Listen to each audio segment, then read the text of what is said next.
It's time! It's time! It's JFW time!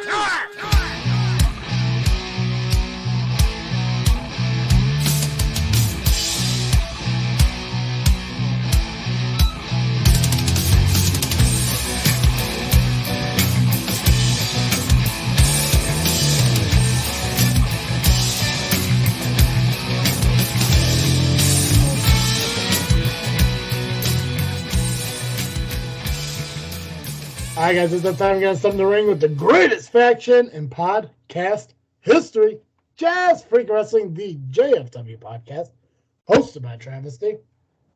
And I am the amazing turtle. Is that it? Impressed. Really shortening it down as we progress here. Well, I figure I'd throw that other part in At the end? at the end with either after what would be Steve's part or my part at the end. So I got it now. It's official. 1, 2, 3.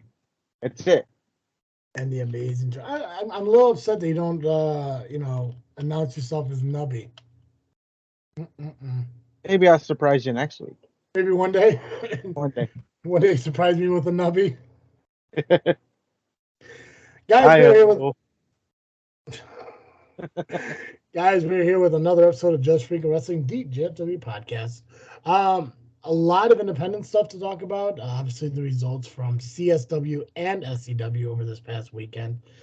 And I guess we got some upcoming shows that we could talk about too. Yeah, we got a couple. Right? It's Midwest Wrestling. Of course, there's some upcoming shows. Oh, yeah. Before we dive into any of that, just want to remind you all that this episode is brought to you by CarterComics.com. It's your one-stop shop for all your comic needs.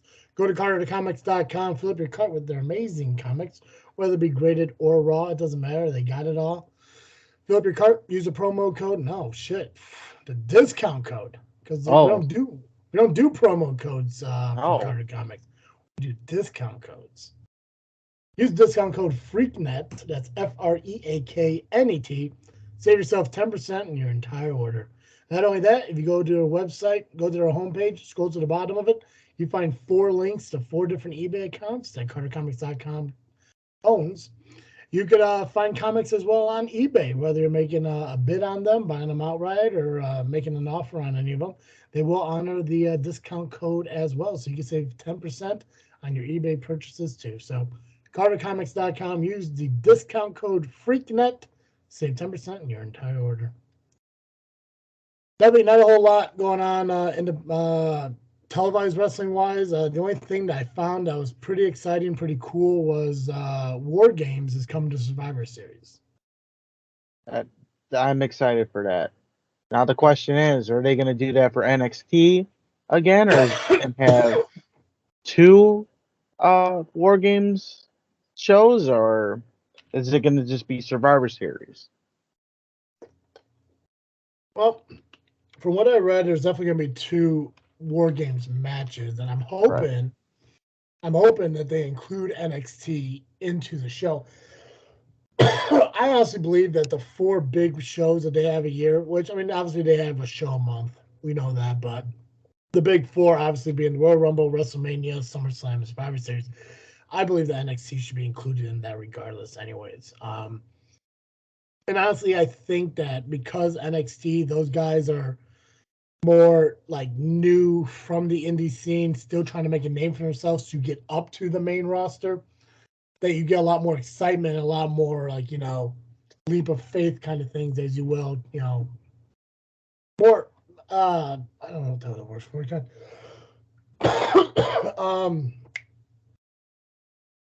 I don't want to say death-defying, but more high risk, more extreme style matches like that. So, yeah.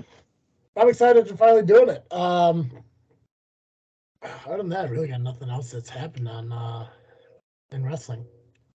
Yeah, nothing really. I guess tonight on Raw, Bobby Lashley will defend his title against Seth Rollins. I believe that'll be good. And then you got Dexter Lumis will be on Miz TV. So there's been shit going on with that. Kind of weird thing, but I Yeah, don't know. It's wrestling, so it's weird anyway. it's all good. If it wasn't weird, it'd be weird. Right. Oh yeah. I think it's gonna be the title of the show. If it wasn't weird, it'd be weird.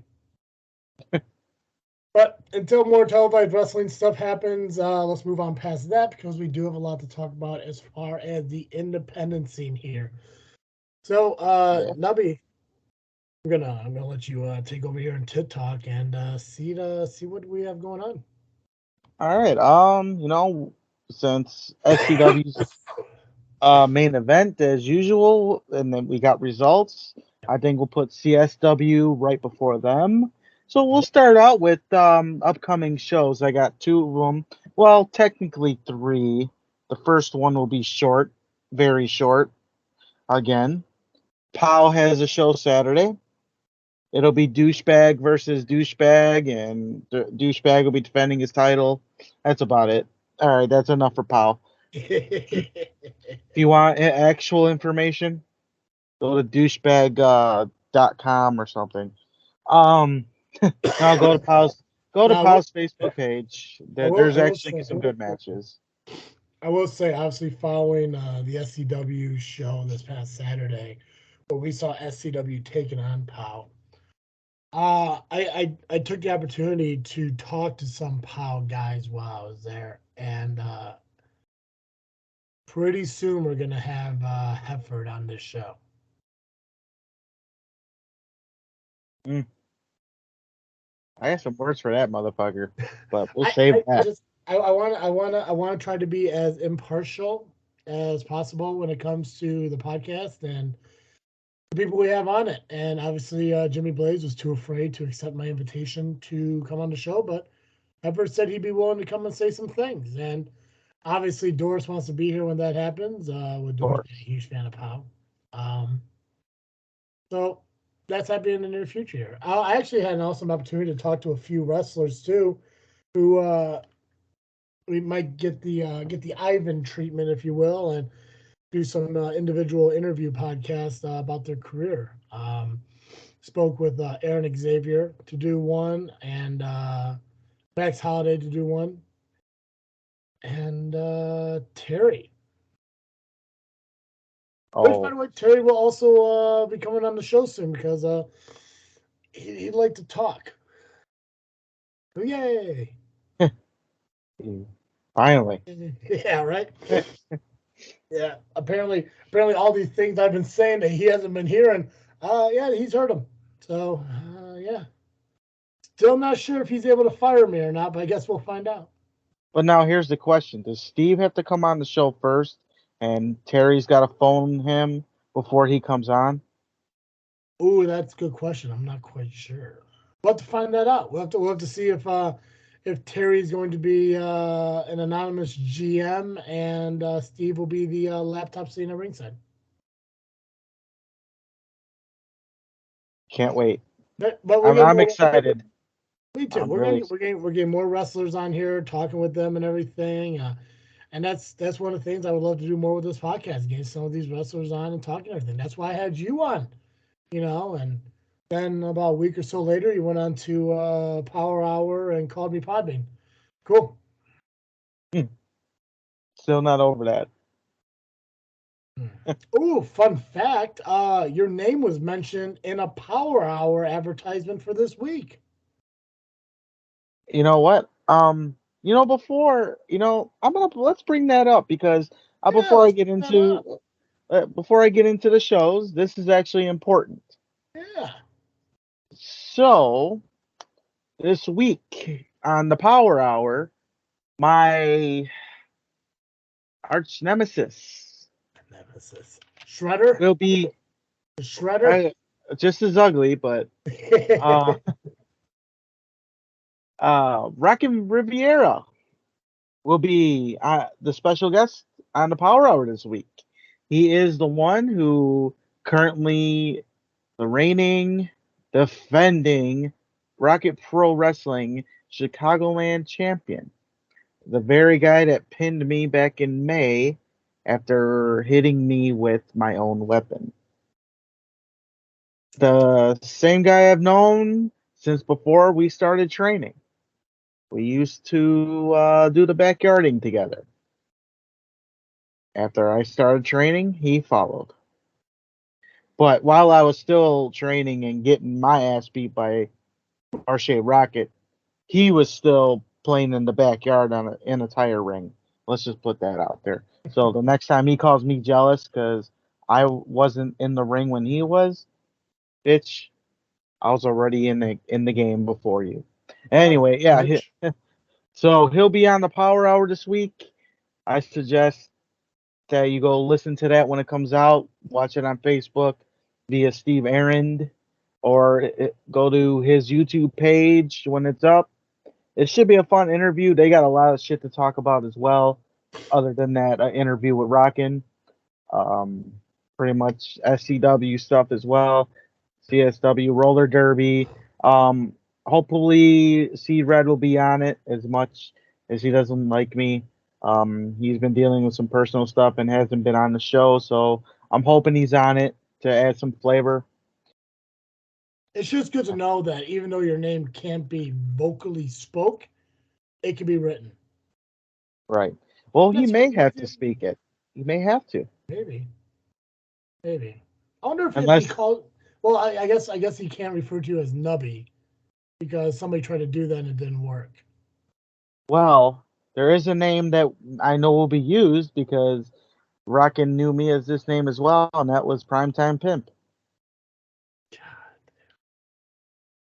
I can guarantee that will happen. Gotcha. All right. So what do we got? What do we got coming up wrestling wise? Are we doing shows that are coming up in the week or just in like coming up in general? Oh, it's coming up this weekend. But how do we format this? Like is it just like we just talk about what's happening this coming weekend, or if we know something that's advertised, we just mention it? Because I know there's some kind of fundraising show coming up in Berwyn. I didn't know if that was one you wanted to talk about or not either. I wasn't going to bring that up yet. I mean, we could. This is in December. Yeah. But I mean, we can wait to bring that up. That's fine. Like I said, this is your thing, man. I'm not gonna tell you how to do it. I'm just curious. There are like some fundraiser shows coming up. I'm trying to learn how Turtle does things. I know how Nubby does things, but I gotta try to learn how Turtle wants to do things. See, I do things as they happen, and if I remember to jot it down, I'll talk about it. If not, I usually just talk about what is actually coming up. I'm trying to space it out. Try not to put too much in 1 week and then have to repeat it when it comes back around. So I try to save the future for the future, you know? See, that's perfect. So when people come up to me like, hey, you didn't mention my show, I'll be like, yeah, that's Nubby's fault. Well, I'll give you an example. Nobody didn't think about it. Here's an example. Rocket Pro is next weekend on October 1st. Oh. That's all I'm giving you. That's all the matches. People need to know. I'll give you the matches next week. Good call. I like that. Because we do that with SCW on their Hallowmania coming up on October 8th. ARW is happening the same night. So yeah, man, that's cool. That's cool. We need to create like a JFW calendar. That's what we need. It's true. Maybe I'll do that on the website. Maybe I'll put like a calendar up on our website, and we can add like what days what wrestling show happens, and we'll hyperlink it to like the Facebook event or something. Right. You know what? That's a good idea. It's a great idea. It just involves wrestling companies sending me their shows. Right? Exactly. I'm not going to go out there. I'm not going to go out. It's like I told Dally. Like, I'm not going to stand in line for a bottle of water. I'm fucking famous. I don't stand in lines. Right. By the way, shout out to the ring girl for bringing me a water when asked. Super awesome of her to do so. Dally did too. Dally brought me a water finally after I had to explain to her I was dehydrating and dying. But yes. But anyways, okay, back to you, Nubby. I don't want to, stick myself between the tit. This is all you. It's all good. Hey, we share the tit sometimes. Share the tit. Sharing the tit. All right. We got Crash Test Wrestling coming up this Saturday. So September 24th is the actual date. It is called Whiplash. Whiplash, indeed, it will be. It is at the Morgan Monroe Hall, 3850 Howard Street in Hobart, Indiana. Tickets are $15 per adult, $10 for kids under 10.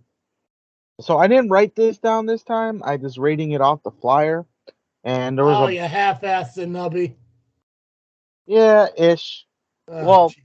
but it wasn't my. Nubby is letting Turtle down. Yeah. Well, there was some kind of icon in the way. Good thing I got it out. Oh, thank God. So yeah, $10 for kids 10 and under, or under 10, I guess, whatever. Doors open at 6 p.m. and show starts at 7 p.m. Let's see. What are the matches? We got a couple here on this flyer. The CTW Heavyweight Champion, the Kang, Miles Mercer of the ARC, will be taking on challenger, the Juggernaut, Mike Strong. So, Mike Strong earlier this year won the ladder match contract thing and was set to face Brubaker, who was the champion at the time, but because Brubaker had conflicting schedules, had to be stripped of the title. You can imagine who the GM was for that decision. Fucking Steve. Well, I mean, 2 shows in a row. I mean, come on, that's kind of warranted anyway, right? Fucking Steve. No, yeah, it's justified. It is justified. So, Miles Mercer and Mike Strong ended up fighting for the vacated title, and obviously Miles Mercer won. Miles Mercer defended it one time after that, I believe. I missed a couple of the shows due to conflicting schedules on my part, but because I'm not a champion, I don't have to have a title stripped for me. True that. So this should be an interesting matchup. Those two have battled in the past over the years, many a times. So with this being for the title again, I wonder if Mike Strong has, been training, has a different, what's the word I'm looking for? Strategy with this. Question is, will Renee Van Peebles be there to be in the corner? Will C-Red be there? Who knows? Should be an interesting matchup for the title. Got another title match. Chasing Destiny title. It is the undeniable Nick Diamond, who is the champion, will be taking on Michael Pierce. These two have a long history together. Like, I'm going to shoot for a second. They were once best friends. Well, what happened, Nubby? I cannot say the actual shoot reason because that is not my call, but I will say this will make an interesting match. So that's all I can say about it. Nick Diamond's been on a roll lately. He's part of that damn high society. So his damn manager will be in his corner. Good old Cameron Wayne. I can't wait to punch him when it gets to that gauntlet. Speaking of gauntlets, see how well I set that up? Eric Schultz of the High Society. There's one thing I love when it comes to podcasting. It's a great fucking segue. If you can mark me, if you can let me mark out to a segue, you're doing a great fucking job, bro. All right, means I can stay. but don't force the segue. It's gotta be natural. Oh, it was natural. I didn't even mean to do that. I'll be able to tell the difference. This is all natural, coming from the heart. I promise. Eric Schultz, the scumbag attorney, who is also a member of High Society, will be featured in Gauntlet number 1. I guess we can call it the High Society Gauntlet because every member of High Society, whoever it is now, I don't even know who's in it anymore, will be forced to be in a gauntlet, and if they can win their gauntlet, they will get a future title shot. Now, Because as of right now, none of the High Society members are able to get a title shot due to what they did to the CEO. Okay, so to refresh my memory, maybe a month ago, could be a little bit long, could be a little short, but I'm going to say it's about a month ago. The guy who was on the Power Hour, I think that's the guy who was kidnapped from his show. This is the same gauntlet he was talking about. Yeah. The one that you're in, the one that Steve's in, stuff like that. Right. Okay, yeah. gotcha. Okay. I mean, So we might not be in this. Yeah, but we may not be in this particular one. Each one may have different members all over the place. We don't know. I just know me and Steve are. I assume Steve, if he doesn't quit by then, we will be in the gauntlet against Cameron. Yeah, Cameron will be in a gauntlet of his own. I really think they should just put me in a match with him and end it. I can just end him right there and then. Just like that. Because he's not a wrestler. Yeah, he can say he can fight, but so can I. I mean, look at what I've done in the past. I've been in fights. Right. And I'm a turtle. Oh, shit. Invite him down to High Voltage. I'll let you wrestle him there. He'd be too scared to come out there. Right. So we don't know who the Gauntlet members are. Yeah. So Eric Schultz will not know who it is, obviously. So that should be interesting. We have also 2 matches in this Lethal Lottery tournament. It was announced by the CEO a few months ago that he put out a post about to everybody in the world or whatever on Facebook. Comment anybody you want to see in Crash Tested Wrestling, and they will all be put in a hat and will be picked at random for this lottery tournament. How big is this tournament? How long it's going to take? We don't know. But 2 matches, so it means 4 mystery wrestlers will be wrestling this Saturday. Now, it could be anybody. It could be Travis T, for all we know. Someone could have put your name in there. I'm assuming not, since I haven't been notified about anything yet. Or have you? I don't check my emails that often, so. Well, it could be Steve. It could be Hunter Payne. We don't know. It could end up being, say, Jimmy Blaze and Hunter Payne again. We don't know. And here's the funny part. Oh, he's at it. Oh, that sound like him? Oh, he's at it. Let's just say my name was pulled out. I go out to the ring. I don't know who my opponent is. It could be Joe Schmo across the street for all I know. That is the beauty about Lethal Lottery. It could be anybody. And it'll be just 2 matches this week. How long it'll last and what the future prize is. We don't know if it will be for a title shot or maybe a spot in the roster full time. Nothing was specified, so we'll see what happens.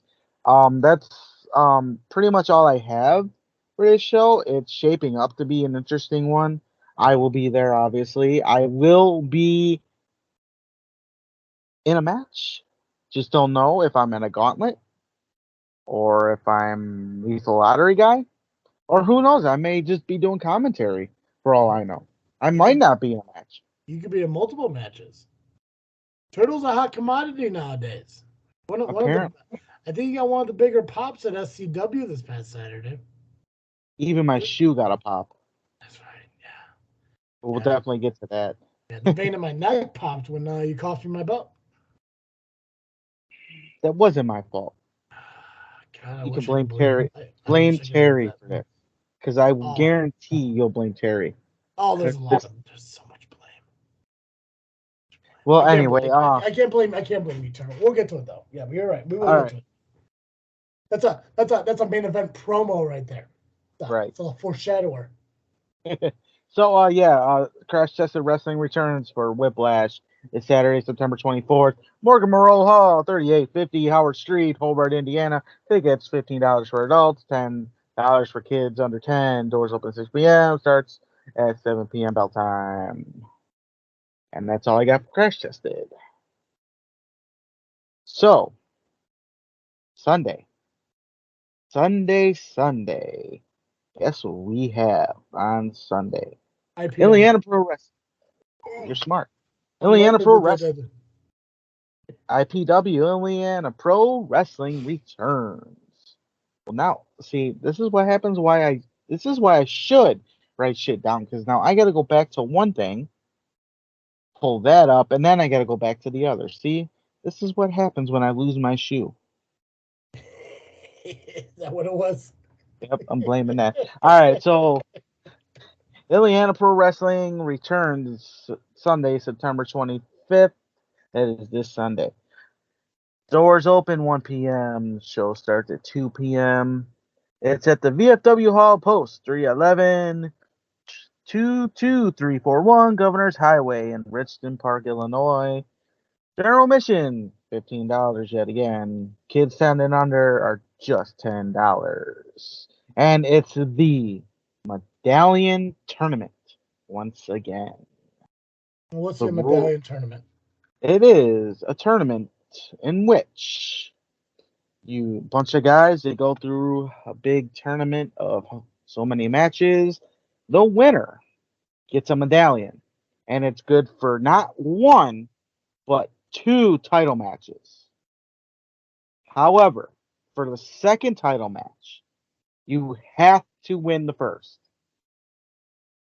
Oh wow. Otherwise it's null and void. So it's not 2 title opportunities, it's 2 different titles? Well, it's or two like different... you win the match, you win the first match, you win that title, and then down the line, if you lose it, you got an opportunity to get it back. Or you can win 2 titles. Okay. You can cash in twice in one day.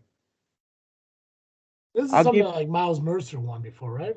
Yeah, in fact, this is what Miles Mercer won.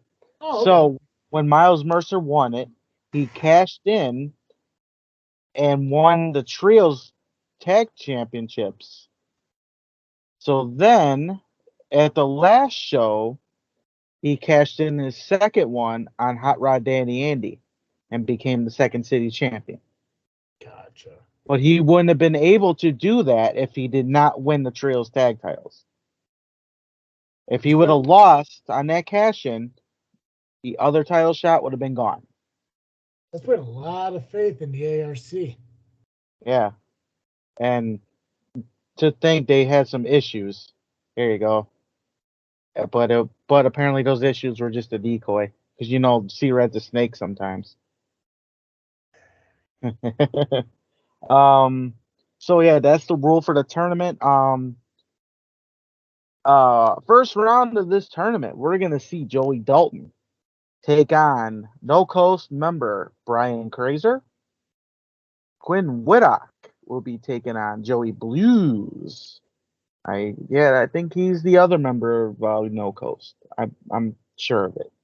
Mm-hmm. Although it says Joe Blues, but I assume it's Joey. Jax Johnson will be making his IPW debut against Marcelo Spade in this tournament. My guy Jay Thunder will be taking on Greg Knight, who is the tag partner of Muggsy James. You know who Muggsy James is. Mm-hmm. I guess in a way this is a rematch from last show, but this is still the Medallion Tournament. Hot Rod Daddy Andy versus Russell TD, the Green Bay Packer fan. And VJ Price, our own SCW's own VJ Price, will be taking on Sean Danger, the beer drinking champion. Nice. So you've got that's 1, 2, 3, 4, 5, 6 matches. So I believe the finals will be a 3-way dance. I'm almost sure of it, I think, maybe. Mhm. But, yeah. So that's the tournament as it is. So obviously I'm not in this tournament. Oh, As well. disappointing as that is, I am okay with that. Because you have something to say? I was just saying, maybe you would have been if you kept your referee shirt on during a certain main event that got out of hand and they needed some referee control. But instead, you sat on the crowd in your street clothes. That could be a possibility if that Could was be, relevant to this show. could be. You don't know. You don't know what's relevant or not. And, you might have a point. It could be Right, a right, right. Stories get around, bro. Did you hear that Steve doesn't like women's wrestling? true. He doesn't.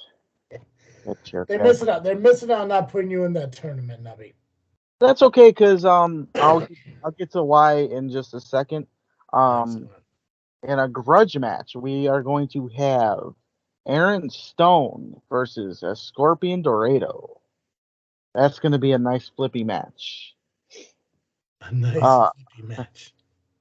and the match that, for the reason why I am okay with not being in this tournament, Mm-hmm. because it's going to be the workhorses or versus the dog-faced bastard Greg Murray, Nikki Nix, and yours truly, the Amazing Turtle.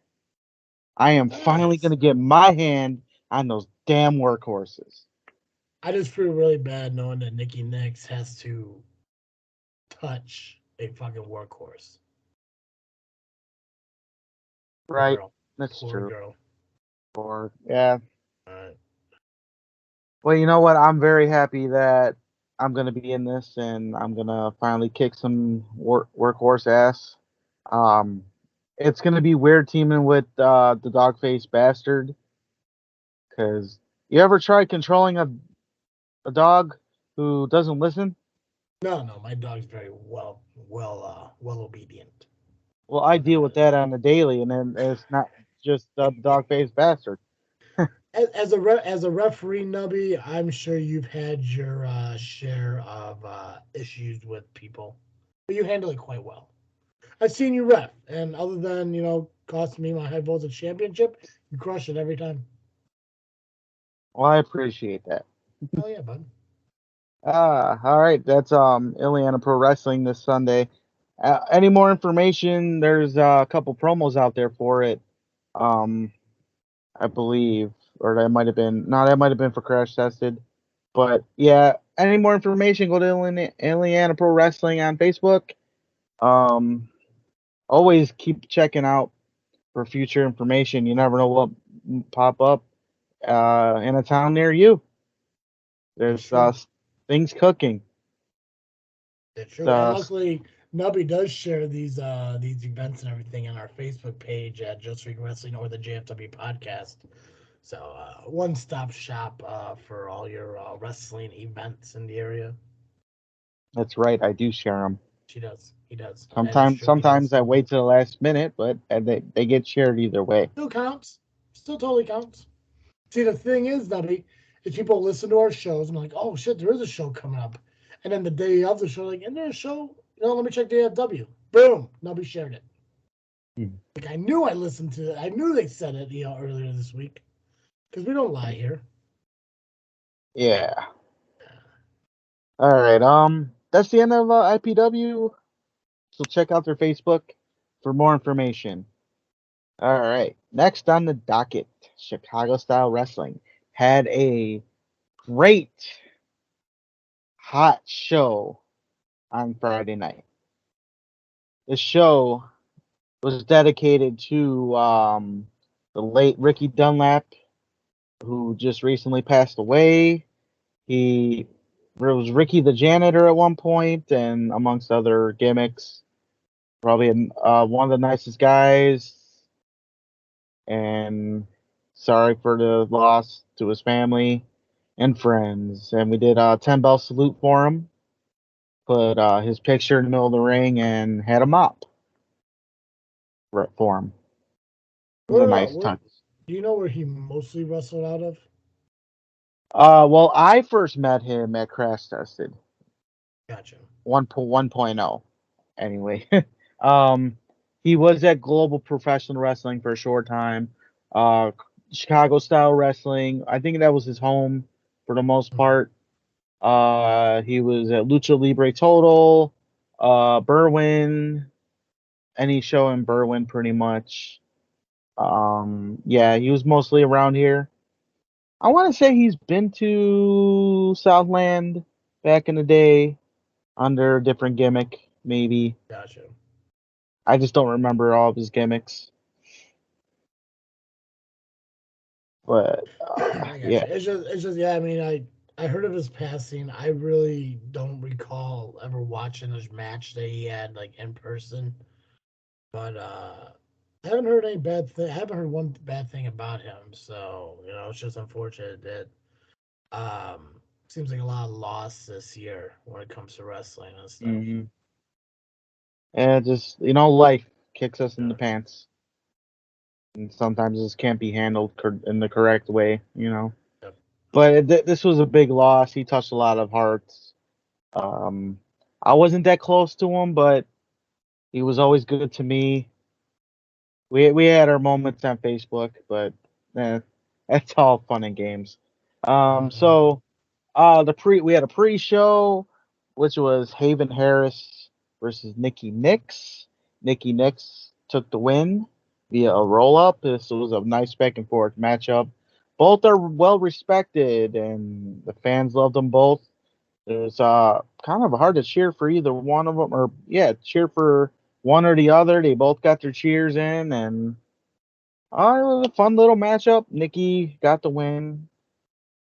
So hopefully we'll see more of her in Chicago Style Wrestling. I think her and Sky Blue would make a good matchup. They have fought before back in the day, so it should be interesting. I like to see her and Shelly the Bombshell go at it. Her and Heather Reckless have had a match before, so this could happen again. She could be a future women's champion. Hopefully. I think so. I think she has the skill to do that. Yeah. Let's see. We had the Futures Battle Royal. Stu Montgomery ended up winning. Last eliminating AJ Flyer.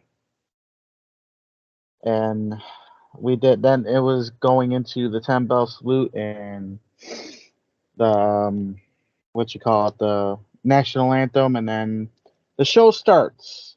Steve did his thing, although he wasn't himself because he had the unfortunate task to announce the whole Ricky the Janitor passing. So yeah.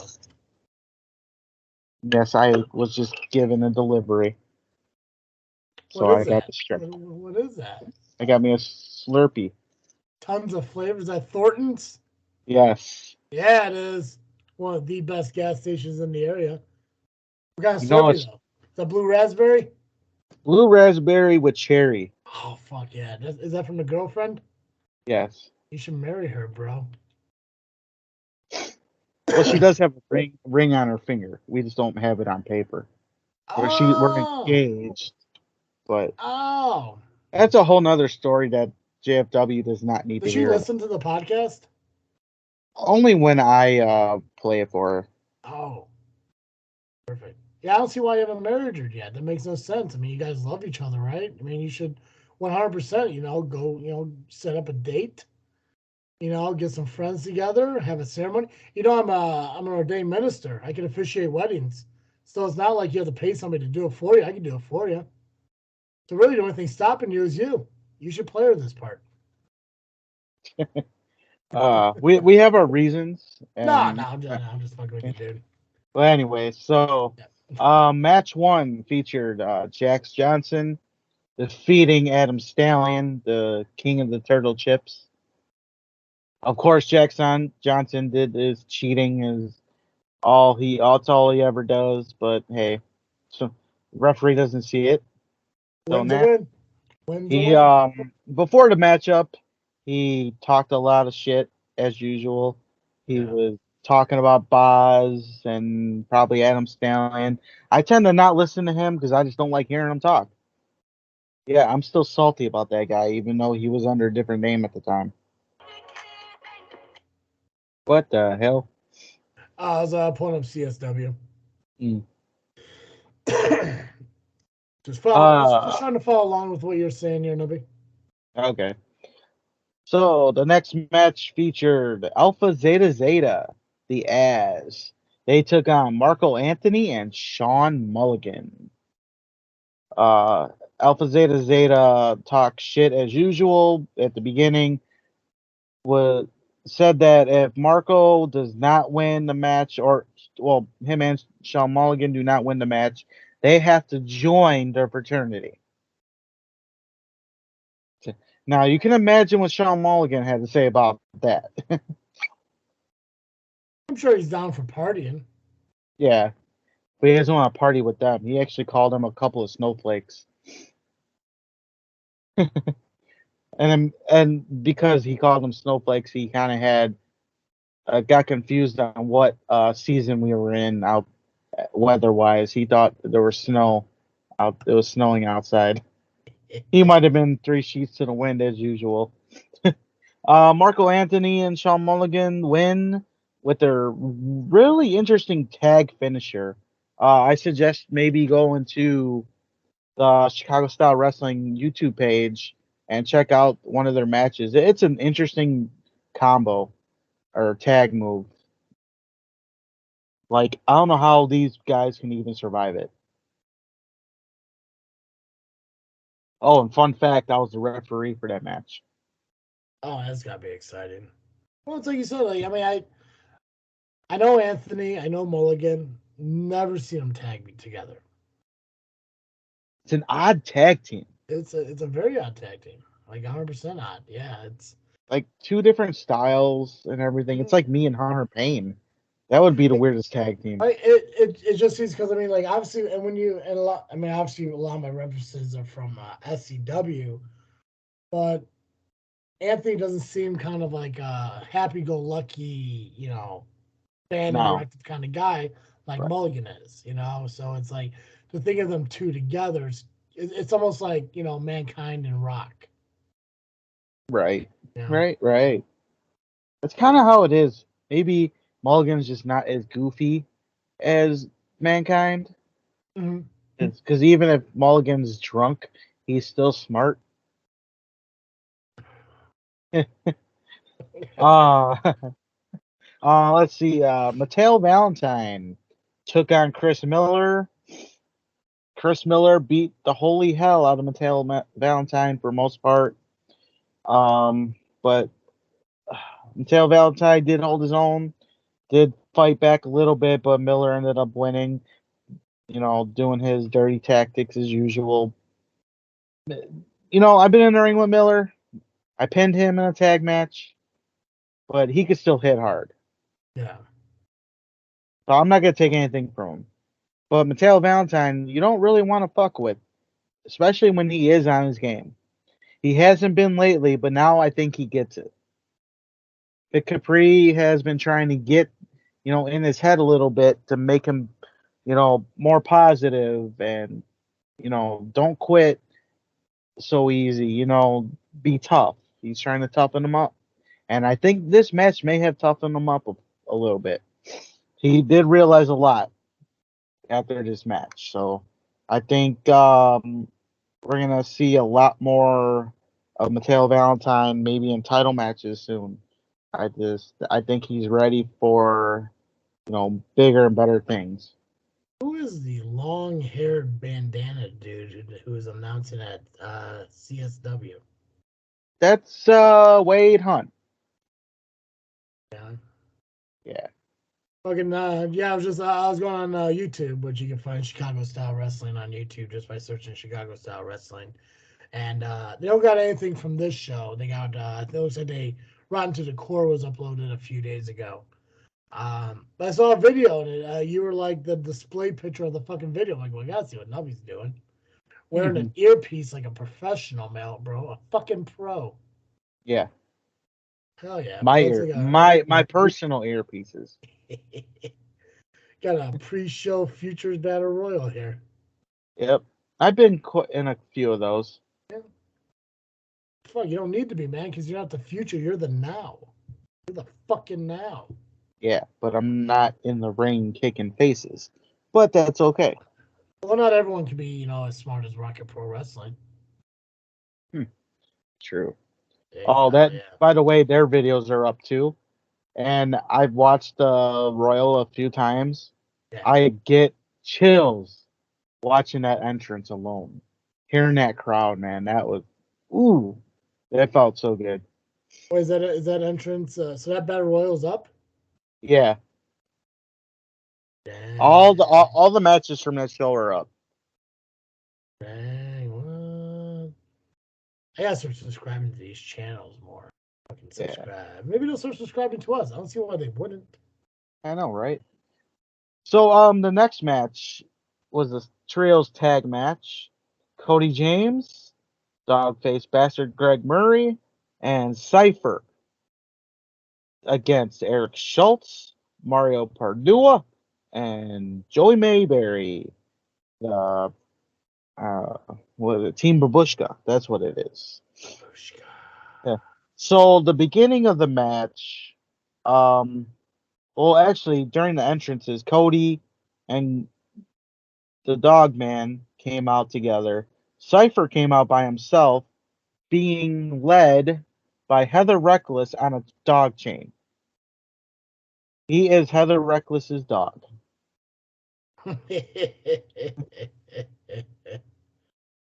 I mean, I guess maybe it's a fantasy to be carried around by a girl. I don't know.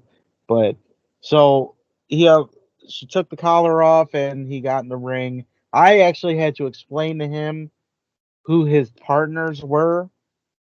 He didn't know who his partners were, but so once he figured it out, he did well. Up until Heather Reckless came out, music and everything, distracted Cypher and was told to go back with her, and so put the dog collar back on and walked away. Despite all that, the dog-faced bastard got the win for the team. The match was back and forth. You got to see a lot of what Greg Murray can do, and Cody James was a monster as always. He did his for a big fucking dude. He can jump over a top rope like the Undertaker, and man, I don't understand. I'm kind of jealous that I can't do that, but then again, I don't want to do it. Cody James is. I mean, he's. I spoke to him once. He came on a South End Roundtable years ago, and it was like right when he made like his first like actual like introduction to SCW when they by the revamping and all the renaming and shit. And yeah, he seemed like a cool fucking dude. I was like, I don't know why people hate this dude, but I mean, everyone's always nice to Travis. Oh yeah. Hold on a second. It's sometime. Here we go, Nubby. I don't like to say the universal force was. I'm sorry, the irresistible force was the invisible object. Hey, turtle power! What the hell is this? Oh my God! Look at this! Is the amazing turtle. I mean, is he Donatello? And oh my God! The place is going nuts for the turtle. And the fans of Joliet love him some turtle. And is he gonna square off with Barney? That is a wild turtle chant. Wow. Guys, of all the things I thought I was going to see. Oh, and the fucking forearm. The turtle was not on the list. Holy fuck, that fucking forearm, bro. You made that shit count. I still haven't forgot who taught me those forearms, so. Jeez, I got hit with one of them. I don't remember. It was probably by Nolan too, right? 100% Nolan. 100% my fault too. Why I got knocked out. That's fucking cool, man. And you deserve that fucking chant. Dude, I still have chills thinking about it. Just Oh, it's yeah. not, and like I said last week, it wasn't just one section of people that I know. It's a whole building of people that I Yeah. don't know. Oh yeah. And it's Joliet. I didn't know what to expect. Yeah, the video's there, man. You hear the fucking chant. I'm gonna watch that battle. I'm gonna watch that battle royal. It was fun. You're, Hey, you're, you're, even the commentary, man, like because Christian Rose was commentary with Steve and Shelly, and you can hear him like, making the jokes, but Yeah. there was like a Tortsy joke in there, but Mhm. he was putting me over as well, and I'm just like, it's kind of good to hear considering he doesn't really talk to me Yeah. at the show. Like we say hello, goodbye, but nothing really. But hey, you know what? That's cool as hell. If there's one thing I learned about this business is there's very few people who like other people, but enough people respect everyone. Like, it's like it's not about being liked; it's about being respected. I mean, Right. there are people who are friends in this business. You got family in this business. You got people who love people.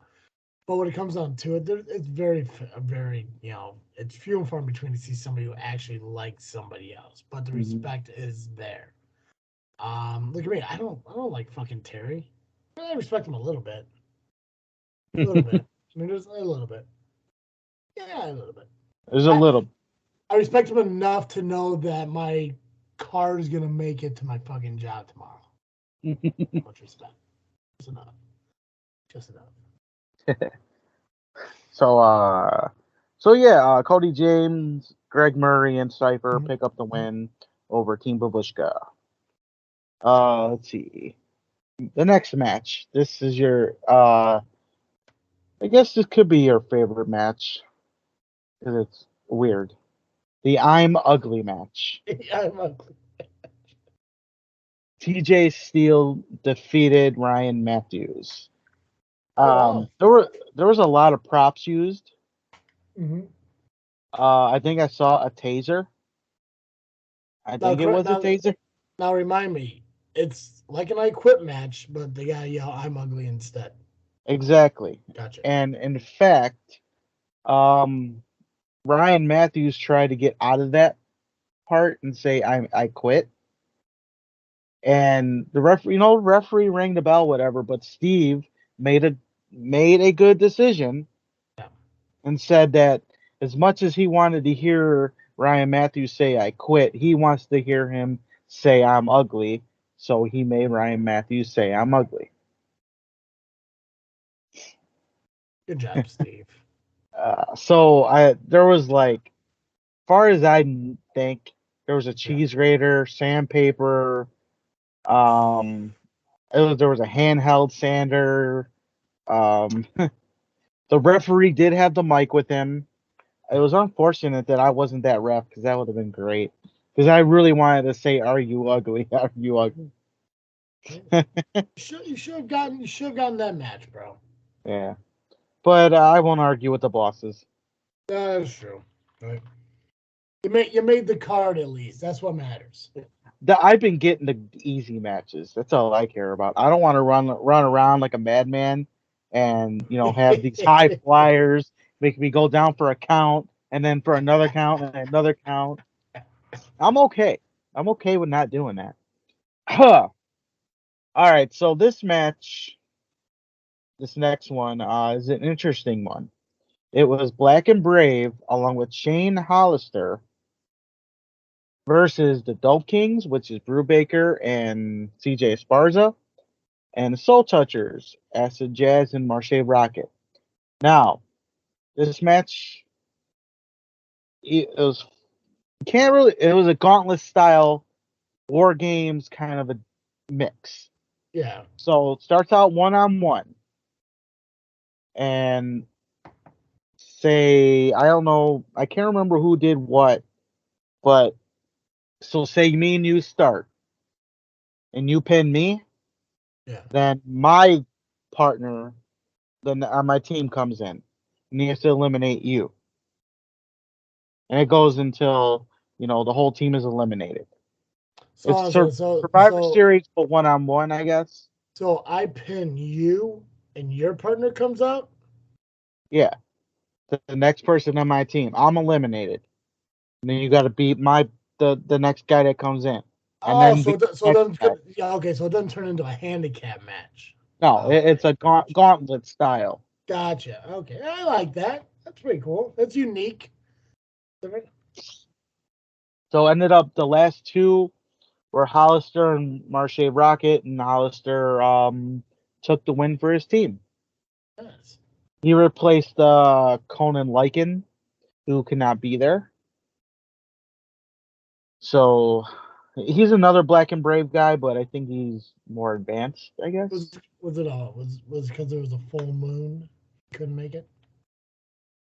There, that's a good possibility. Get it, Lycan. See, yeah, see. I know mythology. So the next match, it was the Fatal 4-Way for the Women's Championship. Heather Reckless, the champion, versus Sky Blue, versus your favorite Evil Sierra. God, and Sierra. I need her back. Shelly the Bombshell. Sierra's been having a lot of opportunities on AEW Dark. Mm-hmm. Good for her. Fucking A. Yeah. I follow her on Facebook and everything. You just see how much she fucking works. It's pretty fucking cool. Yeah. She's so funny too. Like I can't help but, even though I'm supposed to be serious in there and yell at her when she does dumb shit, she makes me laugh. I have to bite my tongue sometimes. Just some of the shit she says. Her and Joey Avalon, man. Heather Reckless retained by pinning Shelly the Bombshell. After the match, there was a beatdown on Sky Blue by Shelly and Schultz and Mario. They left her laying. Me and the other refs had to carry her out. So this whole feud between Sky and Shelly is not over.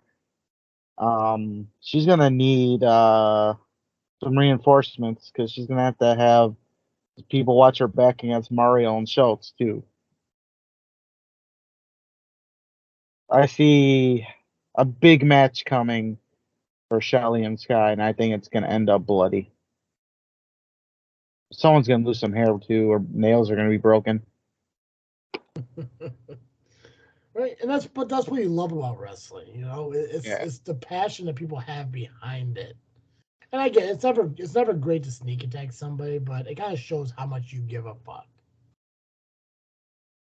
Right. Yeah.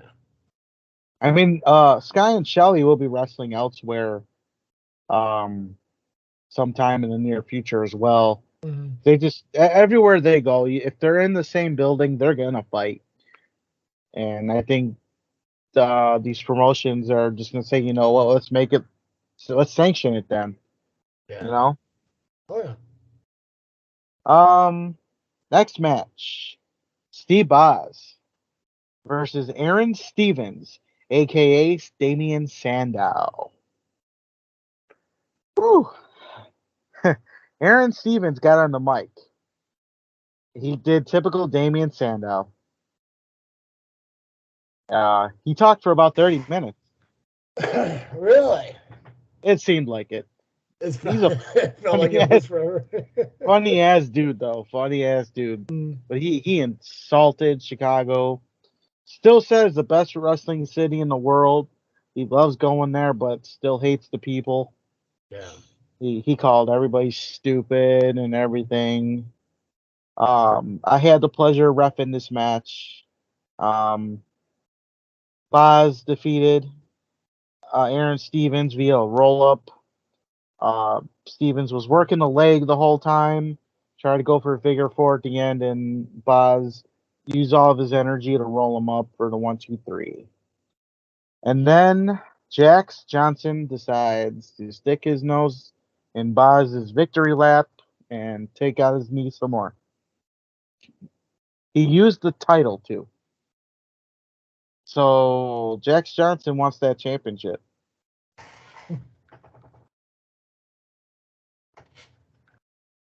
He's a bastard. But then he was actually saved by Stevens anyway. So He's a bastard. Stevens came out, to save the day and shook Boz's hand. So they get to walk away happy. All right. Main event time. The match where Steve had to redeem himself.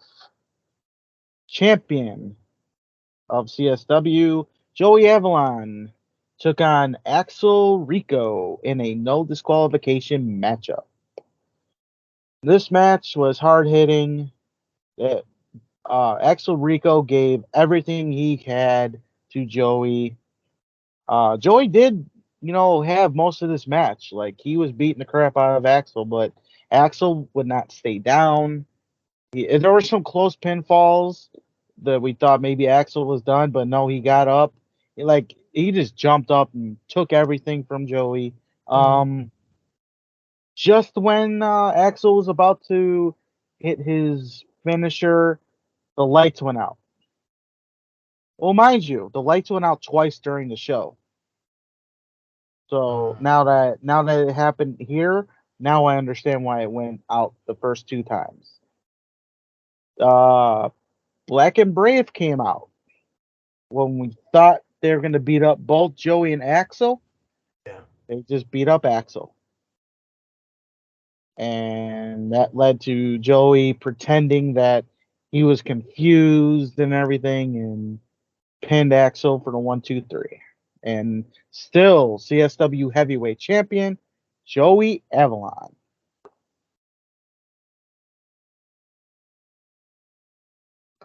I don't know what to really say about it. I mean, Steve did redeem himself, and this no disqualification. And I said it last week. There's no excuses, despite the interference. No, you're right. We're in this seems like the era of dirty backhand or like upper hand. I don't know what the fucking word is. Cheating. We call it cheating. Fuck it. No one wants to win cleanly anymore. I mean, I can't say I'm perfect. I did it once.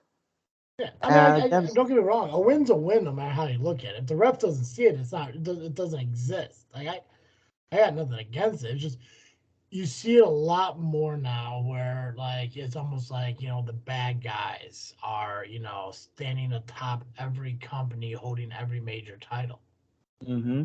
It's hard to find baby faces or champions because they want to do everything the right way. But I mean, I think we're living in in an era where the right thing doesn't really get you squat anymore. Sure, it'll get you pride. Pride don't pay the bills. No, and I mean, like I said, I've done it before. I had to do it with Joey Roth. Yeah. But that was me, doing eye for an eye. You jump me before the match with the championship, I'm gonna have to do something back. Yeah. I'm all about honor, but hey, that's karma. That's karma, and that's a real thing. And that's the one thing I'm learning. I know it's fiction and all, whatever, but listen. See, listen. Even though what I'm about to say is fiction, but Cobra Kai, you can learn from. You can learn from Cobra Kai. And I think Daniel LaRusso is learning that sometimes you have to think outside the box. Yeah.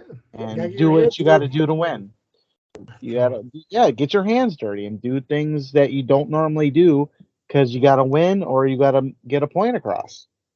Gotcha. You thought I was gonna say wrestling was fiction. I thought you were throwing out fucking F-bombs here, bro. And I'm like, whoa, oh god, I hate that to fire you in powerhouse here. Wrestling is non-fiction. That's right. That's right. Shit's real, bro. That's right. It's real to me. Real to me, damn it. So with that, next month we return to Franklin Park, October 21st, Friday. Our special guest is former WWE wrestler Eugene. Now there's no name for this show yet, right? Because I tried to look that up, I didn't see anything. No, there's what the upcoming show or the show that we just talked about? No, the show we were just talking about is Falling Down. Right. Right? Okay. Yeah. Yeah. I don't think there's a name Yeah. for it. If there is, I don't remember. Yeah, I haven't seen it. It's just it interests me like the names that some of these shows like they get. Yeah. So. And it's just funny because they come up with different names every year. It's not really the same thing. Like you know how SCW we have the same name for each month. Mhm. Well, CSW changes it. Like it's say March this year it's going to be different next year. January will be different.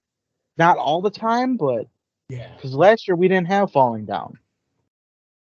I do want to make it.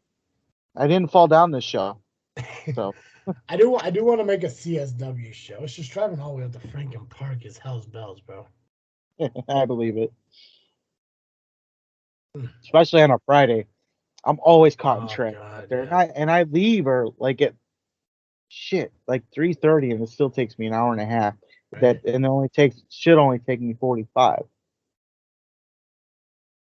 Right. One day I'll make it up there. Steve's just got to find me like a good seat. I just need a good seat. I don't want to sit all the way in the back. I don't want to be in the standing room. I want a good fucking seat. They do front row seats, right? Like they sell front row seats different than other ones. Imagine a front row seater. You just have to maybe talk to a different Steve. Talk to Steve Boz. Right. That's interesting. They just posted the card for Illiana Pro Wrestling. Awesome. I could have just read it from there. This was an hour ago? What the fuck? Read that. They should know when we're recording, damn it. Yeah.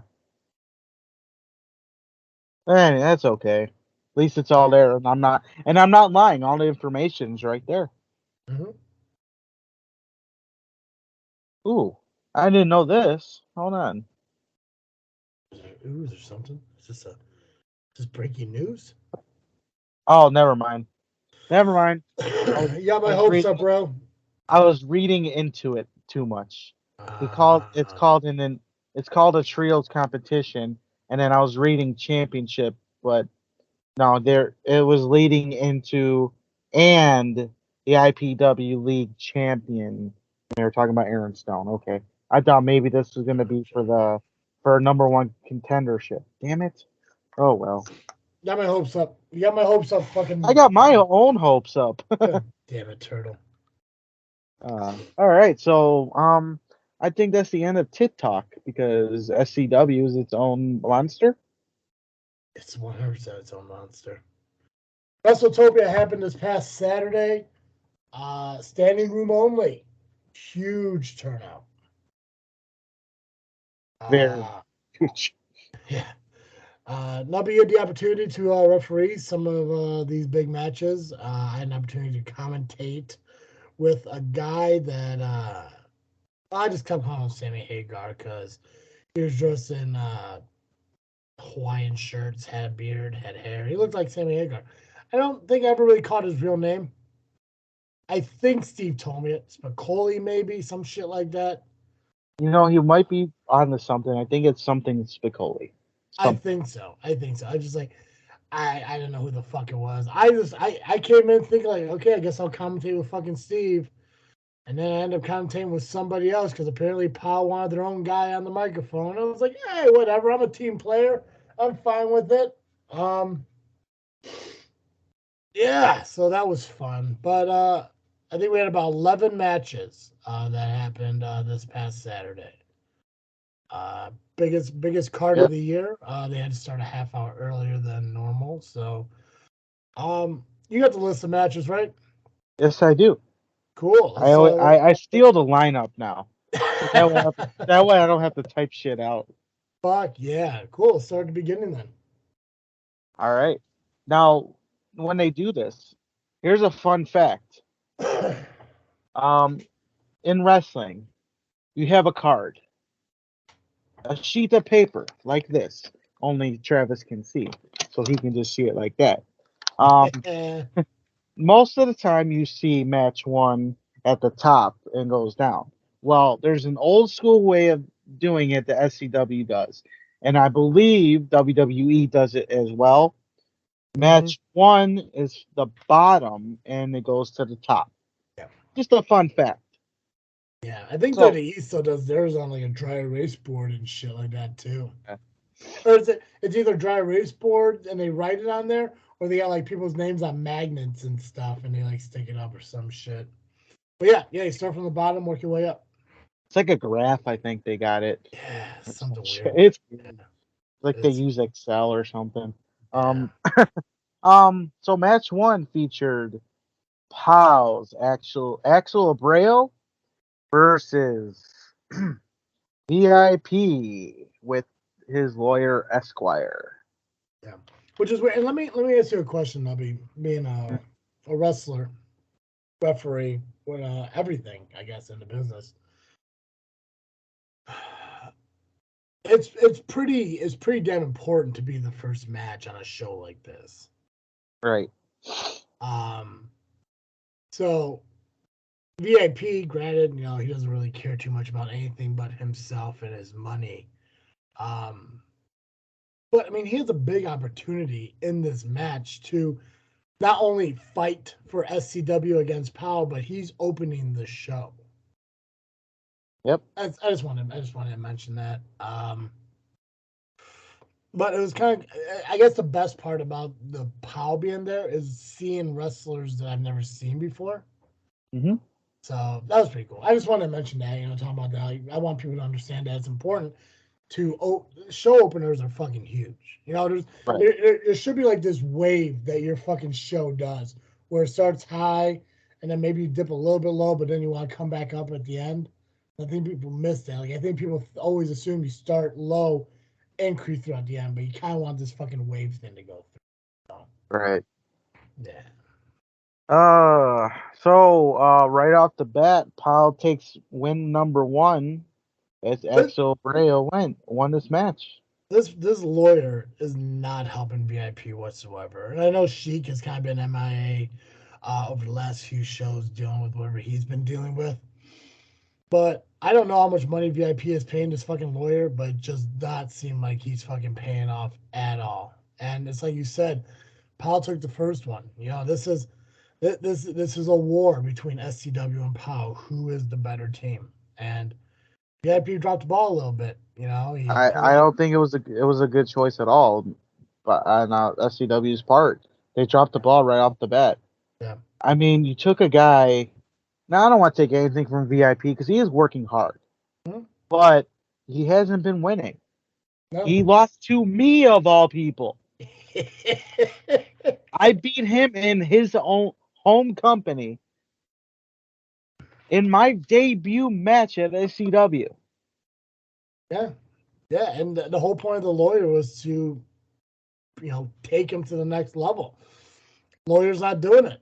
I don't know what the lawyer is. I don't know if the lawyer thinks he's doing something, but he has to be manipulating VIP into thinking that something's going to change pretty soon, because this lawyer's been here for about 3-4 months now, and not one change has happened. Right. Fucking astounding. So I think you're right about the manipulating part. He's got to. Somehow he manipulated, I want to say maybe Terry or somebody in SCW, put VIP in there. Yep. Because I don't think, because here's another thing. Axel won clean. He didn't have to cheat. So what does that say for VIP? Yeah, it comes to a point where I think VIP's problem might be is that he might have too many distractions in his life. Maybe that lawyer is doing more harm than good. Maybe he's too focused on money, cars, his pedigree, whatever the fuck it is. He's doing something, and something's just not working. Right. And he probably should figure that out quick, or else he's pretty much gonna be stagnant where he's at. And I may have to start with getting rid of this attorney because it's not helping. It's hurting him more than anything. I still think it should have been me, but hey, It should have been me. should have been me. Because I still owe that asshole punch in the face for what he did. But hey, you know what? Fine, that's cool. Next match featured Angel of Evil Games Evil against Nikki Nix. Yeah, no, this is I think one of two matches that wasn't like an SCW POW kind of thing. Right. It was purely just giving people an opportunity to see the women that are in the wrestling business in this area perform. And Nikki, who is fairly new to I guess she was in SCW back in the day, but not Nikki Nix. Nikki Nix Right. is new to SCW Right. over the last few months, and we saw her wrestle in her shirt for the SCW Women's Championship against Natasha Crane.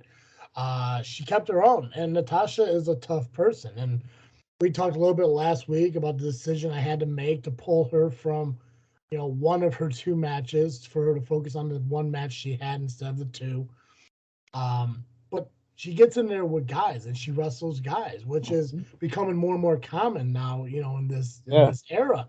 We saw Tessa Blanchard be Impact champion. So, it's not surprising anymore to see women step in the ring with men. But when you have a woman like Natasha who can step up and step to male wrestlers without a flaw, and then you have Nikki Nix come in and could hold her own against Natasha for as long as she did, it shows that how she's going to continue to grow in this business. Now, she wrestled at CSW, like you mentioned on the match card, or the results that you just talked about in the Fatal 4-Way. I think you mentioned that she's wrestling somewhere else. Is it IPW? She's wrestling with you in a 6-man tag where she's going to be facing men. She wasn't in the Fatal 4-Way, though. She was in the pre-show match. What, CSW? Yeah. I thought she was in that Fatal 4-Way women's match. No, she was in the pre-show. Who was in the Fatal 4-Way women's match? Sierra, Sky Blue, Heather Reckless, and Shelly the Bombshell. Oh. Well, she wrestled at CSW. I said that. I know, but that's what I'm saying. My point got across. You could have just rolled with it. No, because then that would have been wrong information. Pointing out my mistakes. The point is, though, since she came back to the wrestling world, she's obviously making a pretty decent name for herself when she could get to CSW, SCW, IPW, going for championships like the Women's Championship at SCW. But facing somebody like Angel is incredible because Angel has such a long history in this business, and she's a former SCW champion as well. So to give these women an opportunity to showcase that on the WrestleMania of SCW was really fucking cool, and they put on one hell of a match. It was really cool to see that and everything, and it was just an awesome blend because I would consider like Angel being more of like a brawler type, where Nikki I think would be more technical. Yeah, and seeing the blend was really awesome too. That Hurricane Rana, that Spike Hurricane Rana that Nikki does is fucking incredible. It's scary when she fucking does it. Not in a dangerous way where you think somebody's going to die, but in a way where she could kill somebody. She could definitely win a match and that's the last match that person's gonna lose. But it's just really cool. I haven't had a chance to really talk to her that much. I think she thinks she's better than me, but most people do anyways. I don't really care. But no, it was a real good fucking match. Yeah. Angel got the victory on that one. Who reffed that match? Flat Top. Right? Yeah, yes. You reffed the opener. Yes, I did. Got that fucking chant, that turtle chant there too. Exactly. That fucking turtle chant. Yep. But hey. You gotta get people chanting Cowabunga though. I think I've tried. I think it's like too much of a word to really. Not. Cowabunga. Oh well, yeah. If I do it that way, yeah. Yeah, that's what we're gonna do it. Cowabunga. No, that sounds goofy. Yeah. You gotta get the word associated with the right chant. You Right. suck. Cowabunga. Come on, Yeah. man. Hey, I'll surprise you again. Yeah. Yeah. You need to go to fucking Rocket Pro. Next time you're in a match and people are chanting turtle, you just stand there. Cowabunga. Yep. People will do it, man. This is the thing. I love wrestling fans. They're fucking sheep. You give them something to chant, they'll fucking chant it, man. They're good sheep. Not bad sheep, but they're fucking sheep. Anyways. In the future, it's definitely going to happen. But yeah. Anyways, Angel, Nikki, awesome fucking match. Honestly, I would have put that as the first match. It was a really good fucking match. I'm sure Steve didn't like it because it was two females wrestling. I think that's why they put it second, because they didn't want Steve to go on a pee break first thing. Yeah. All right, match 3 featured Powell's Tommy Macabre against Eric Odinson. Yeah, the debut of former Bane X, now Odinson the Berserker. That's right, Odinson the Berserker. Odinson the Berserker, the debuting of a new side to Bane X that we're seeing. Got the war paint, the boots, the helmet, and everything. The one thing I noticed about Eric, obviously, besides the appearance, was it seemed like there was more power behind everything he did.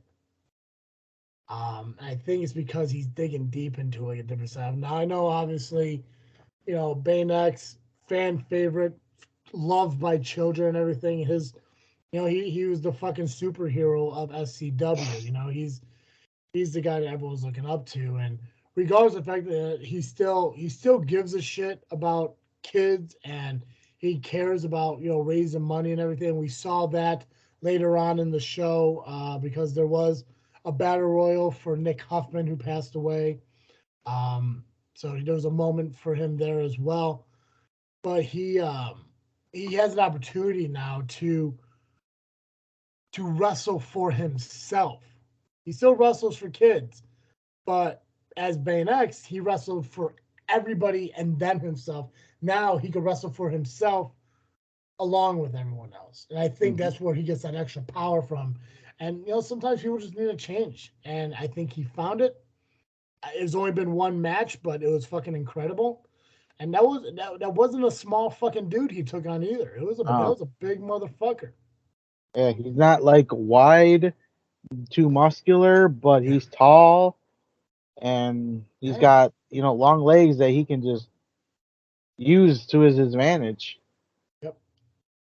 Yeah, 100%. So I'm excited. I'm excited to see what the Berserker has going forward. It's almost like a rebirth of Bane X, or Eric, however you want. It's a rebirth of Odinson. So it's going to be cool over the next couple of months to see how he progresses and who he runs through to. Yep. So Odinson won the match. Yeah. Again, there was a back and forth. They both beat the crap out of each other pretty much. 100%. And we know he is an SCW guy through and through. So I think picking up that victory. You good there, Steve? I think that's why. I checked the thing off after a while. I think beyond the fact that he won his debut match as Odinson, which is incredible, but because he's such a diehard SCW guy, picking up that victory to tie Powell 1-1, I think it meant more to him. I think that meant more to him than just picking up a victory in general. It would have been 2-0 if I was in it, but hey. That's true. So next match, we've seen another women's match. It was for the women's title, the SCW women's title, that is. Natasha Crane defended her championship against the ARC's Renee Van Peebles. Yeah, and if you guys watched the promo that was uploaded on Southland Championship Wrestling last week, this was a match that wasn't even planned until like Wednesday, Thursday of the week of the show, when Renee decided, hey, I won a number one contendership match a couple months ago. I'm cashing it in for Wrestletopia. And that's what kind of threw everything into like a massive headache as far as the high voltage match and what we got to do and what we should do, because she won the opportunity for the title and she got to pick it and she picked Wrestletopia. So we couldn't say no to that. I'm glad we didn't. I think regardless of how, the ending of the high voltage match, I'm glad that we had this match because it showed everybody. And I mentioned it to the commentator, the POW commentator. It's interesting to see actual women's wrestling because POW really doesn't get a lot of women's wrestling as SCW does. And so I guess to showcase the female talent that we have here at SCW, having not only one women's match, but having two. Mm-hmm. And it shows the power of Natasha. It shows the genius, the ring knowledge that Renee has, and I'm sure she learned that over her career, but as well as having a manager like C. Red and a partner like Miles Mercer helping and coaching her through and everything. It was just a nice blend of wrestling between two women, and Natasha ultimately picked up the victory there, just to find out later that she did it with a broken fucking wrist. That's right. Tough son of a bitch. Mm-hmm. And from what I'm hearing, it's not a complete big injury. Like she's not going to be out forever, like most injuries.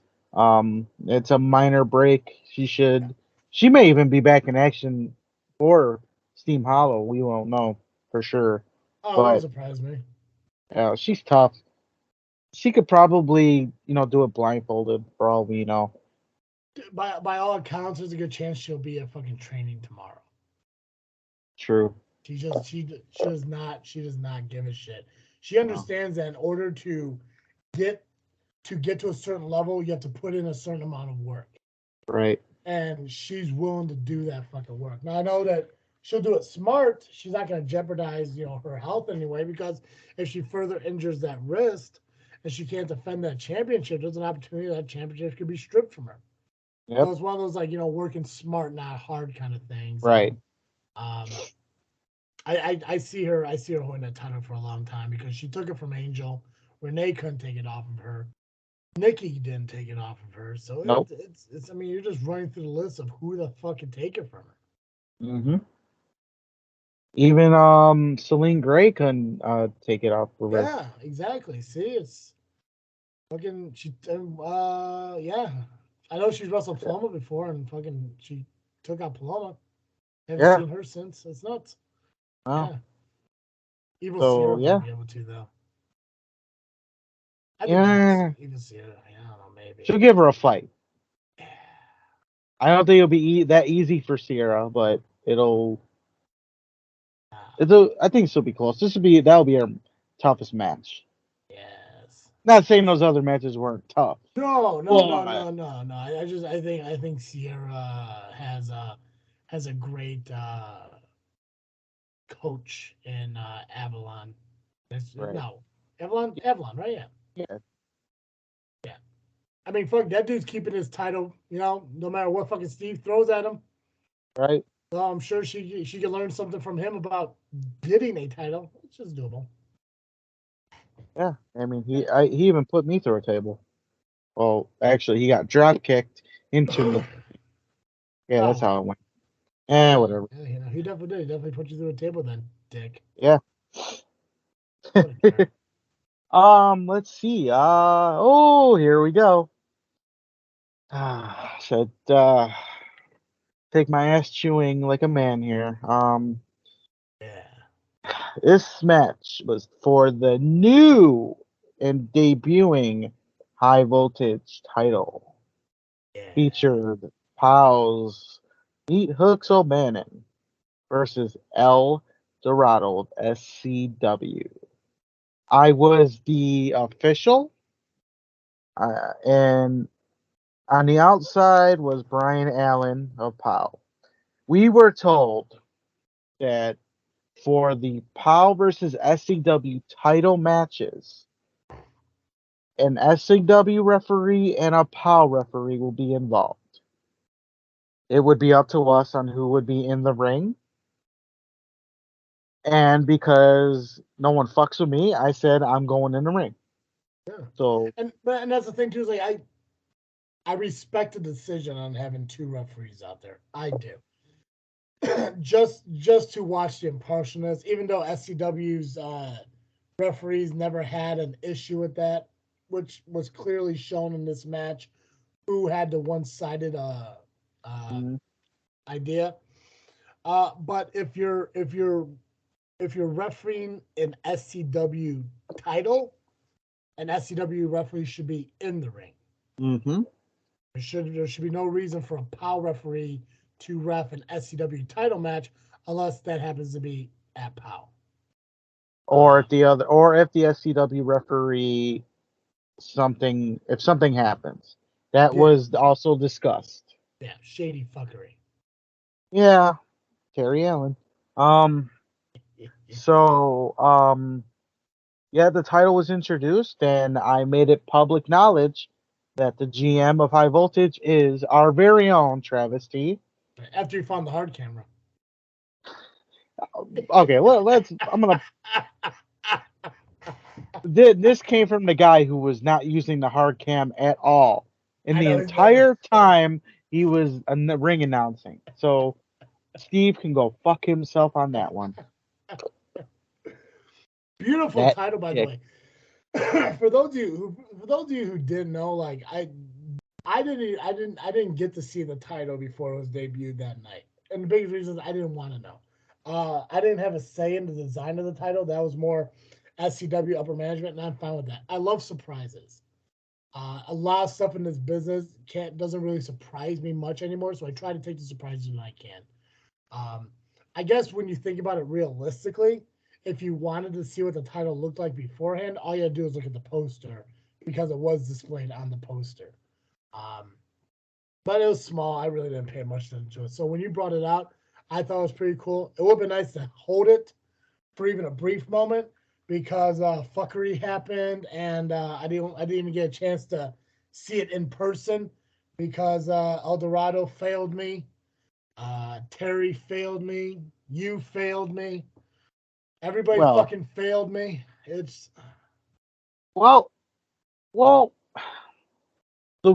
I think the rule of this match kind of failed you because the 5 count. Okay, and that's the thing. And I know I'm gonna get some kind of flack from fucking El Dorado or El Dorado's wife or their yappity fucking kid or whatever it is, but I have nothing against the 5 count. I will say that publicly right now. I have nothing against his 5 count. I think I said it was goofy, yeah, but I said it was goofy in a playful way. Silly. I think I used the word silly or goofy, whatever. Either way, it's a nice thing it shows the power of El Dorado. Right. But to put that into a stipulation of a match, I mean, like, you're already going into this match only knowing 3 days ahead of time. Like, and I don't know. I don't know if this was a El Dorado decision, if this was a Terry decision, or what have you. But you gotta sit there and think for a second. Like, you're in an opportunity to not only win your first singles title in SCW, not only winning a title that nobody else has held because it's brand fucking new. That's your name in the record books forever as the first fucking champion. But to sit there and say, hey, you're going to have to pin a guy for 2 fucking counts longer than normal, that's a lot of fucking pressure to put on somebody when it's their first championship opportunity against a company that has been fighting you for over a year. And you know something. You know that they're going to do whatever they can to take every fucking championship that night. And it fucking happened. Something happened that honestly, like when it happened, I was fucking pissed, but I wasn't surprised. I was like, oh my God, I can't believe that. Well, Nubby, it happened to you, so I'll let you tell everyone what happened. But I think doing the 5-count stipulation in this match, it wasn't the right call. If you wanted to do something where El Dorado defended that championship after he won it and says every count's a 5-count, I mean, that's his thing anyways, so be it. But you don't do that in a match that everything's on the fucking line, because that match would have put us up 1 against fucking Pow instead of put us behind 1. But I want you to tell everyone exactly what happened, because it happened to you.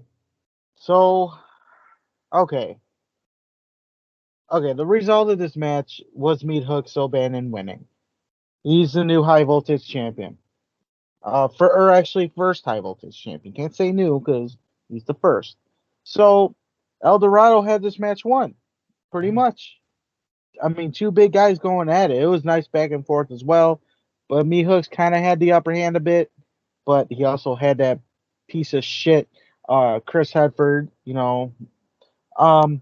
So El Dorado, he did his splash. I counted 1. I counted 2. I counted 3. I counted 3. Hello, the match would have been over. Yep. I counted 4. And then I got pulled out of the ring. Now, I would have expected it from Chris Hedford. But no. It was Pow's referee. The referee of Pow pulled me out, somehow grabbed my shoe, took it off, so I was missing a shoe, and I landed face first on the ground. And then when I tried to get back up, Chris Hedford pushed me down. Now I know there's gonna be all kinds of Pow spin, saying, "Oh, he was trying to help me up," but then he just couldn't lift me. Shut the fuck up. We all know what happened. Oh, yeah. The dork next to me said you fell out of the ring. And I'm like, that's not what fucking happened. No. I saw what fucking happened. Terry, who watches the pay-per-views, knows what fucking happened. Steve, who was sitting right there, knows what fucking happened. And this is the thing that blows my fucking mind when it comes to management like Terry fucking Allen or Steve, who I believe is contracted to the fact that when Terry's not there, he is in charge. But they just let shit like this fucking happen. Even though it was my fucking belt for my fucking show. And I said, yeah, put it on Wrestletopia. Give High Voltage that fucking time on, the biggest show of SCW. All for it. But because I have no authority at SCW, so when that fucking happened, I had to sit there and watch it fucking happen. Because I know I don't have the authority at SCW to restart the match, to reverse the decision, to do anything like that. But Terry does. I believe Steve should have. But instead, they allowed it to fucking happen. And not only that, not only the fact that they allowed that to fucking happen, the fact that a referee put their hands on another fucking referee cost fucking SCW a high voltage championship, which, by the way, if you didn't see because you're laying on the fucking ground, but, Meat Hooks hit, El Dorado in the back of the head with his drinking horn, whatever it's some kind of canteen they made up horn, whatever the fuck it's called, hit him in the back of the head, knocked him the fuck out, and pinned him. That was the first loss. And I don't know if anyone knows this, but up until that point, El Dorado was undefeated in singles matches. He's lost a handicap match, he's lost a tag match, but he's never lost a singles match. This is the first loss that he took. And it costed him a fucking championship. It costed me a fucking championship. And the fact that that referee still worked the remainder of the show shows how very little SCW gives a shit about my show, about my company, and about my fucking wrestlers. Because regardless of what people want to believe or not, El Dorado is a high voltage wrestler. He's a high voltage guy. So, yeah. I'm a little bitter. I may have said some shit to you, Nubby, and blamed you, but in hindsight, I don't fucking blame you. I get it. You didn't tumble out of the fucking ring because you're, because of negligence or ignorance. No, you got pulled out of the ring by fucking Pow, by a wrestler or by a referee who fucking reffed the remainder of the fucking show. It's a joke, and that's on Terry and that's on Steve. Here's the biggest joke. Okay, this entire war, I have been unbiased. I have called everything down the middle. No matter what, even after getting jumped at high voltage, despite what I did after matches, I still kept things down the middle. And that, yes, on fucking Saturday on social media, I said in the nicest way, good luck to Chris Hedford. Because I meant it. I meant good luck to everybody at POW. Good luck to everybody at SCW. Because at that point, because I was not on the card in VIP spot, I decided, okay, I'm done. I don't care what happens. I'm going to call it down the middle. Still, like I always do. And I was being nice to everybody. I even wanted to work as a team with Brian Allen of POW, with their other referee, PV. And then all of a sudden, that fucking prick of POW decides to pull me out of the ring, take my shoe off, give it to Chris Hedford, and then have Chris Hedford throw it at me. So, a lot of hypocrites out there. Now you just poke the bear because I don't care what happens now. All fair, love, and war now. If that's how they want to play it, fine. Because if you're going to fucking play these games and still say I'm a cheater, fine. You know what? I don't care. If I somehow don't see something now, who gives a shit? I'm done playing these games. You put your fucking hands on me again. I tried to be nice. I'm done being nice. Fuck yeah. Start dropping bodies, Turtle. Fuck them. Fuck POW. Assholes, man. But I still let it go. I was still nice about it. Yeah. Because for the show alone, I wanted to be peaceful. I wanted to do my job. So I waited for an opportunity to strike. And I think I found that opportunity later in the show once we get to it.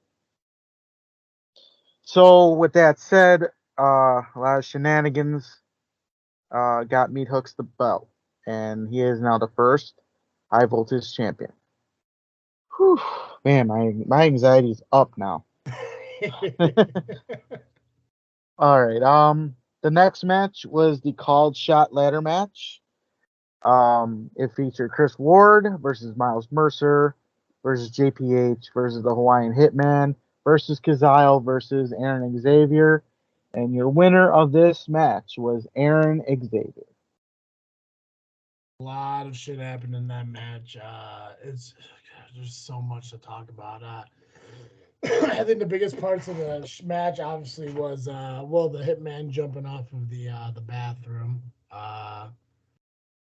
through Kazile's on a table, and obviously JPH falling off the ladder at the end there to give Aaron Xavier the opportunity to grab the bat, which guarantees him a title shot anytime he wants. It was hard hitting. There was a lot of people who limped away from that fucking match, and honestly, there probably should have been some who got carted out. Right. It was an incredible match. We saw a lot of unique ways of the ladder being used. I hope it's one of those that they do throw up on YouTube so people catch an opportunity to see it and everything. I believe it is up on YouTube right now. Is it up there already? It's not under the SCW page. It's a friend of a friend.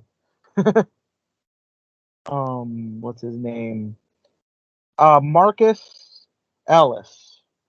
That match is up there along with the heavyweight title match, the women's match for the women's title, and of course VIP versus Axel Abreu. Marcus Ellis is a friend of VIP, so yeah. Interesting. Good for them. But yeah, that match was fucking nuts. Yeah. Seeing Aaron Xavier's old ass taking all those moves and shit and doing crazy shit himself, man. That was nuts. Well, it shows how important an opportunity and a championship can be, especially when you hold an opportunity at any time that you want. anyone can earn a chance at a title based on winning a match or, showing that you're ready for one. But the fact that he could walk out, hell, if he wanted to, he could have walked out at the end of that fucking show and said, "Hey, let's do this tonight." But he holds the fucking briefcase, the key to the city, whatever you want to consider it being. He holds that chance to call his own shot. Mm-hmm. And it could be done at any time, and I don't think there's no expiration date on this, like the Money in the Bank. Yeah. He could probably do it in 2024 if he wanted to. Oh yeah. Well, he's an evil genius. I know he's gonna plan it out. Yep. He probably planned it out before he won. Oh yeah. Yeah, he probably has an idea of when he wants to do it too. Yep. So I expect the unexpected. Mhm. Or expect the expected. Because it's fucking Eric Xavier. You never know what he's gonna do. But sometimes you do. You kind of know what he's gonna do when you don't know he's gonna do it. Yeah. Sometimes he'll do exactly what you're expecting because you wouldn't expect him to be doing that. Right. Yeah. But you also still expect it. Yeah. He makes you want to expect it. Yeah. It's not your choice, it's his choice. Like, I wanted you to know what I was doing when I did it because you didn't think I was going to know, but you knew I knew you knew. Somehow he still doesn't do it, but then he does it. Yeah, he does it anyways, yeah. It's a lot of tongue ties there. All right, then the next match, the SCW Genesis Championship match was on the line. Tongue tied. SCW Genesis title was on the line. It featured champion, the Irish Car Bomb, Sean Mulligan versus Pals Mason Perks. Yo boy, Mason Perks. Sean Mulligan, this is the first time Sean Mulligan's been at SCW since May. Taking the summer off and everything to head back to Ireland, chill out and hang out and everything. But Perks is new to me. He looked like a fucking child. Like Paul picked him up from Saturday school and brought him directly to the show. No idea who that kid was. Goofy fucking hair though. He looked like Riddle's younger brother. It was a good match. It was. Now I was actually supposed to referee that match. I was supposed to be the in-ring ref. Mhm. I'm coming down to the ring, and that dork Pee Wee gets in the ring and says he's gonna do it. Yeah, see, and that's the shit I'm talking about. Why? Why is he entitled to that if it's not a fucking POW championship? Right. It's goofy. Oh, by the way, to keep score, Xavier winning that ladder match ties up SCW and POW 2-2. So Yes, because there were some POW people in there. because I own JPH. I guess it was Miles Mercer who's a free agent too. So it counts 2-2. All right, so I ended up being the outside referee, and I made sure, nothing happened. I stayed on my toes. I kept my eye on everything. This match was pretty funny. A lot of drinking went on. Yeah, Perks demanded Mulligan fill his cup. And he did. Yeah. And then it ended up on the front row. Yep. In the end, Sean Mulligan wins. Yep, he retains the championship. They're SCW up by 1. So Mason Perks tried some stuff, I kind of saw things, but I could not do anything about it because part of the rules were even if the outside referee sees it, he can only let the inside referee know what happened. But obviously, because POW is POW, they did not care. Yeah. So I just had to do what I can. But I did it without cheating. I didn't have to pull the other referee out. I didn't give no objects to Mulligan. So there's that. Again, I'm still being impartial. Jagoffs. There was a moment in the high voltage match. I was trying to get your attention to pick up those 5 counts a little bit quicker. Oh. I didn't care. I wanted to fucking win. When fucking El Dorado goes over, just I leave get fast. it. Leave it a little bit faster. Yeah, fuck it. I wanted my I gold, bro. I get it. I wanted my fucking belt. I did try to get Hepburn off the ring as best as I can. But I'm not really supposed to put my hand on the other guys unless I'm physically provoked. Although technically I was earlier in the show, he did push me multiple times. But hey, I'm still being unbiased here. But yeah, Sean Mulligan gives us the upper hand in the score, retains his title. Mason Perks ran off crying, and so did Hepburn because he's a bitch. So next match, which did not feature a championship, so only one referee needed to be out there, and that's what happened, right? Because I did not watch that part. There was only one ref. Okay, so Flat Top was the referee for this match. Scott Spade with Tiny versus BJ Price with Keith. So I guess Mistress Misery was out there too. And it was the professor, not Keist. The Professor. Reinventing themselves. That's right. Scott Spade took the victory, which tied up the score. Yeah, and Scott Spade took a candlestick shot from his own lady, which was also pretty cool. Nice. But I mean, I give a lot of respect to VJ Price. He was out there against pretty much fucking like 5 fucking people. Well, I guess 4. He got Tiny, Spade, Mistress Misery, Headford. Hedford was around. Yeah, so it's just like he did everything he could, but at the end of the day, there's always a strength in numbers, and he just couldn't come up top. And yeah, Spade took the win. Spade is smart. Oh yeah, He thinks smart. So yeah. he works. He doesn't work hard. He works smart.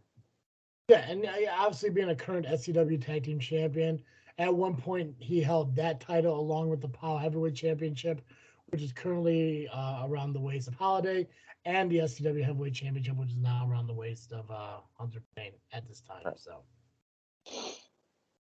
So yeah, Scott Spade won.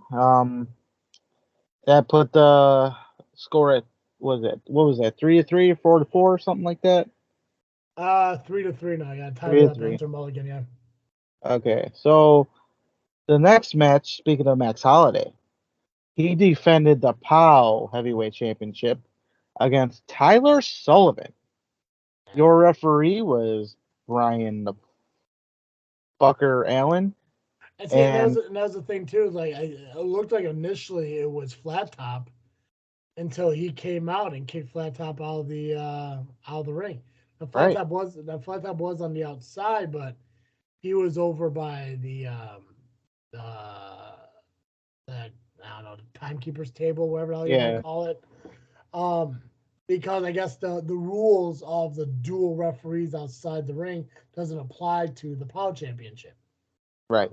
So, I mean, he didn't. I mean, I think we could have been at ringside, but Flat Top didn't need to be there. He just had to watch and make sure everything just stayed in order. It doesn't matter where he's at. He could have been on I-57 and still watch the match. So, this was a weird and shenanigan ending because somehow Max Holiday got disqualified. Yeah, so I think initially this was like Sullivan's return to wrestling. This is his first match back in a while. And he came back for POW to help get their title back from Max Holiday, which I also didn't know that Max Holiday won the title by using one of the keys that Hunter Payne possesses. That I did not know. But yeah, they wrestled outside the ring. They wrestled outside. And at the end of the day, it was, POW's referee getting in the middle of everything, how they kind of bumping him, and they ultimately took the coward's way out and called disqualification. Now, yes, Holiday lost the match. Powell went up by 1, or actually technically I guess 2 now after the Spade match. What the fuck it was? I can't remember. It's up by 1. It's up by 1 now. And luckily he retained the title because they don't switch on disqualifications. Right. From where I was watching it on the TV and back. No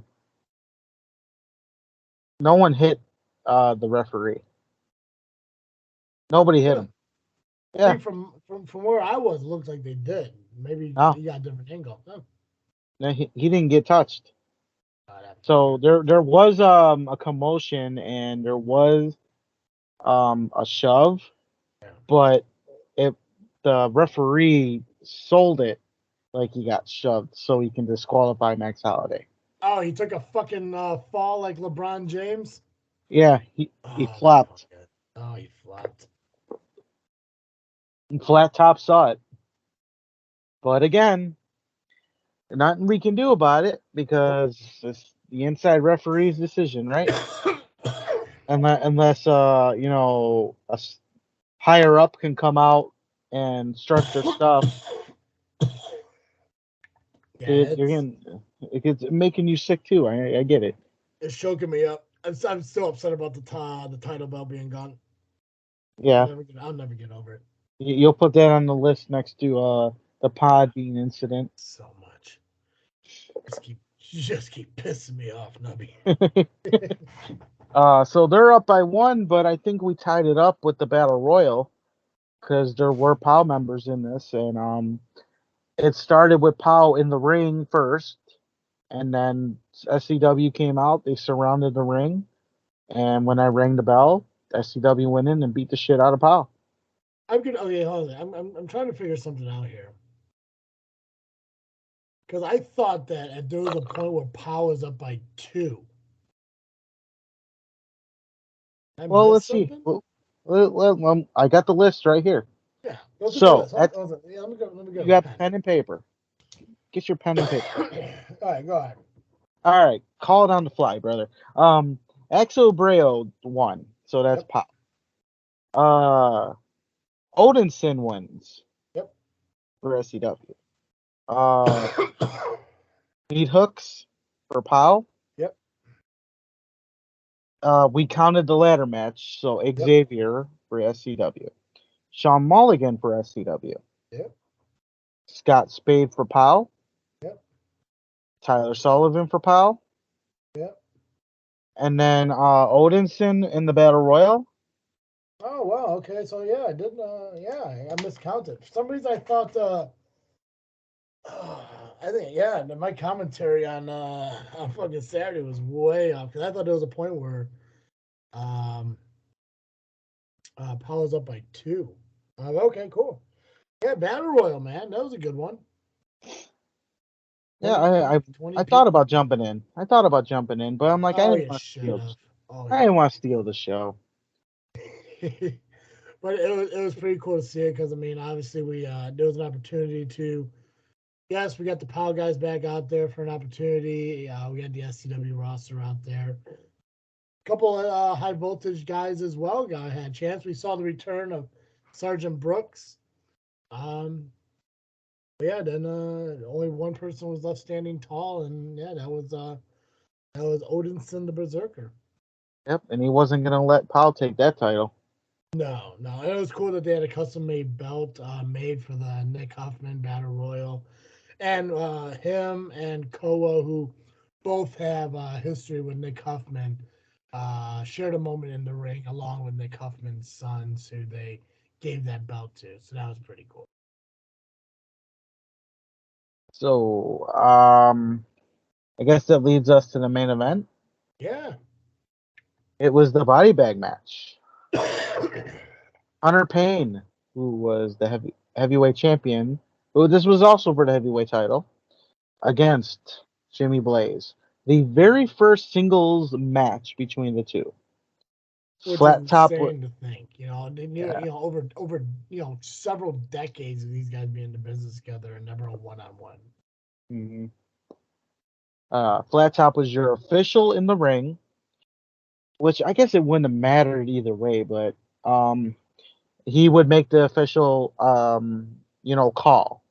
And then you got Brian douchebag out there along with him, so there's that. I guess during this fight, Hunter Payne had the upper hand, beating the shit out of Jimmy Blaze. And he had him in the body bag. But Jimmy had enough will to get out of it and eventually ripped it up. He ripped up the body bag. What blew my fucking mind because there was ever a talk about a second fucking body bag. Like, you just destroyed the chance for this match to ever fucking end. Right. But I think the dude, he had to have had a plan. I mean, like, it had everything that happened had to have been fucking planned out. And this is your opportunity to fucking, like, you got your payback. So this is your story to tell. But I mean, like, the moment he fucking ripped it up, I'm thinking to myself, like, I don't see a second fucking body bag out here. I don't know why the hell he would tear up the one thing that gets it. That's like going into a casket match and fucking taking an axe to the fucking casket. Right. But anyways, go ahead. He had a plan, obviously, and he thought what would happen next was going to help him.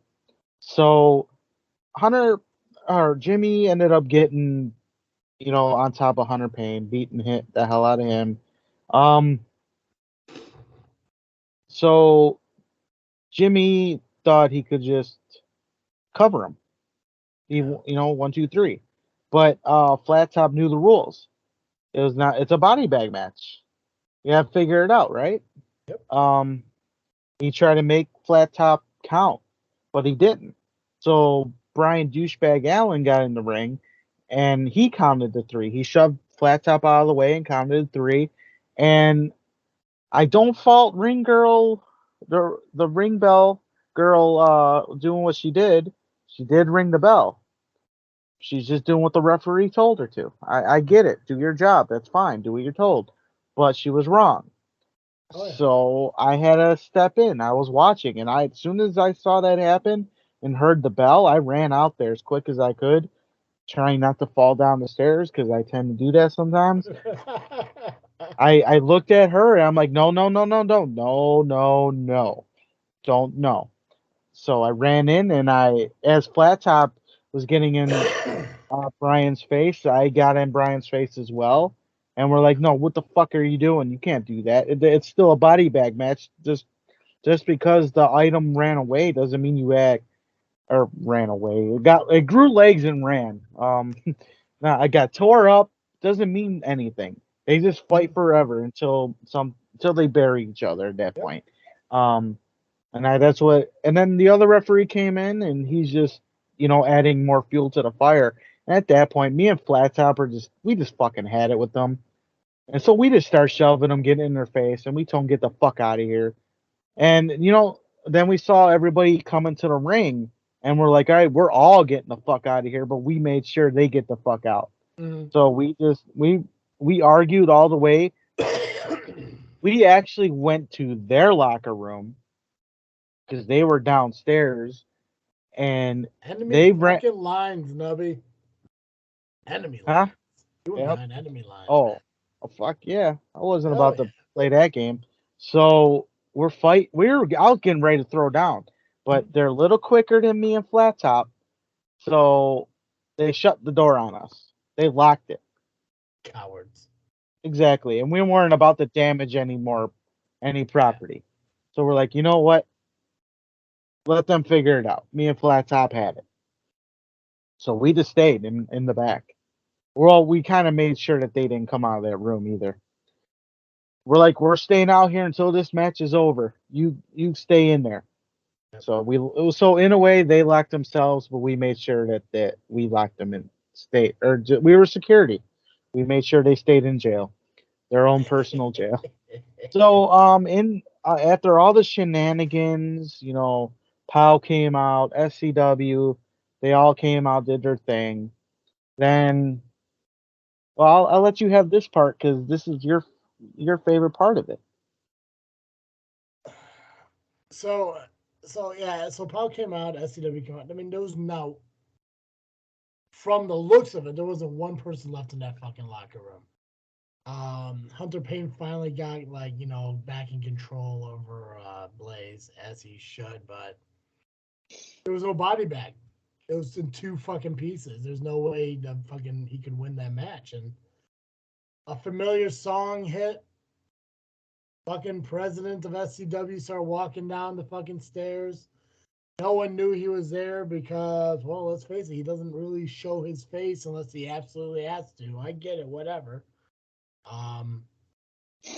And he had a second body bag. And at that moment, in my mind, I kept thinking, like, this is fucking Sentinel 2.0 all over again. He's going to fucking betray Hunter. He's going to go back to his pal roots, help his buddy fucking Blaze, cause Hunter and SCW the championship.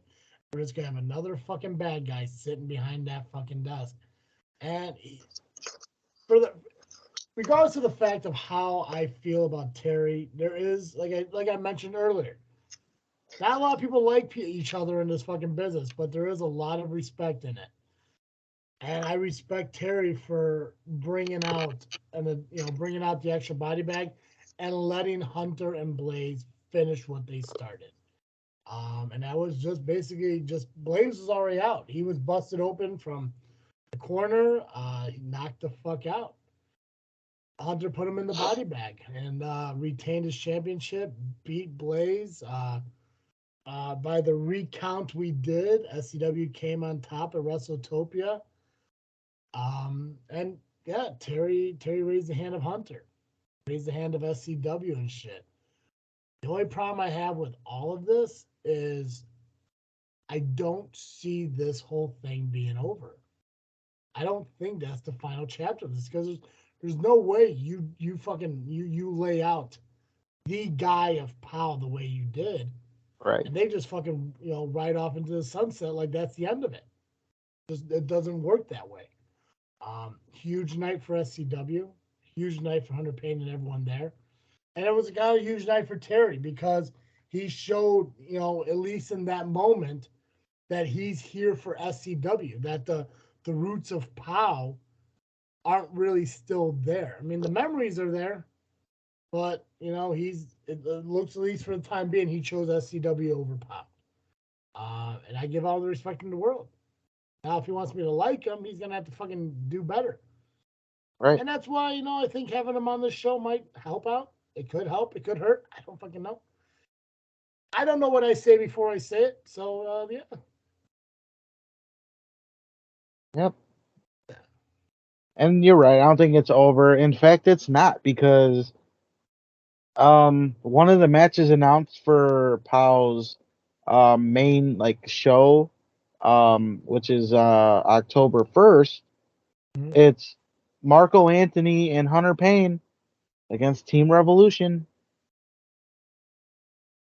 Jimmy Blaze and the guy he took from the nursing home. Oh God, yeah. So they're having that rematch. Well, they're having that match that was supposed to happen a couple months back. Yeah, exactly. It's going to be interesting to see what happens at that. It's going to be interesting to see if they could just have the match and that be it, or if because who knows if Hunter Payne's going up there on his own? Who knows if SCW people are going with him or not?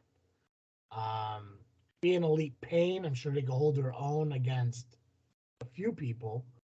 But we saw for me at least, for the first time, I saw some powerhouses from POW. I knew of Me Hooks. That was, I knew of him. I mean, he was in the tournament for High Voltage. He's wrestled at High Voltage. Yep, he beat me. Yeah, he beat me. See, you fucked me from the beginning. If you just beat him in the first round. Oh, God, Nubby. I counted to 3, okay? But not 5. But Otison's opponent, Macabre, however you pronounce his fucking name, I never knew him. I never saw him before. So in my mind, POW always had these smaller fucking guys, these older fucking guys, and Me Hooks. They got some power with them too. They do. So it's Hunter Payne, Marco, Elite Payne might be able to hold Paul off to an extent, but I don't think they can hold off an entire locker room by himself. And I think Blaze knows that. And if he finds out that Lee Payne only went up there with maybe a few fucking people, it's going to be retaliation from what happened at the end of Wrestletopia. Yeah, and we all know who is on at POW. We did not see them all. No. They had Paulie Tomaselli. That's true. We know what he's capable of. Oh, 100%. If Tomaselli came down to SCW Wrestletopia, it could have been a whole different show. We could have saw a different winner of the Battle Royal. We could have saw Paul go up one more on any fucking match. You know, he could have been holding the bat in that fucking ladder match. You know, Rough Tomaselli's a Crossing tough fucking too. dude. Yeah. Yeah, exactly. Rough Crossing. See, you know, it's just a blessing that, you know, they didn't show up because they could have changed the fucking game. Yeah.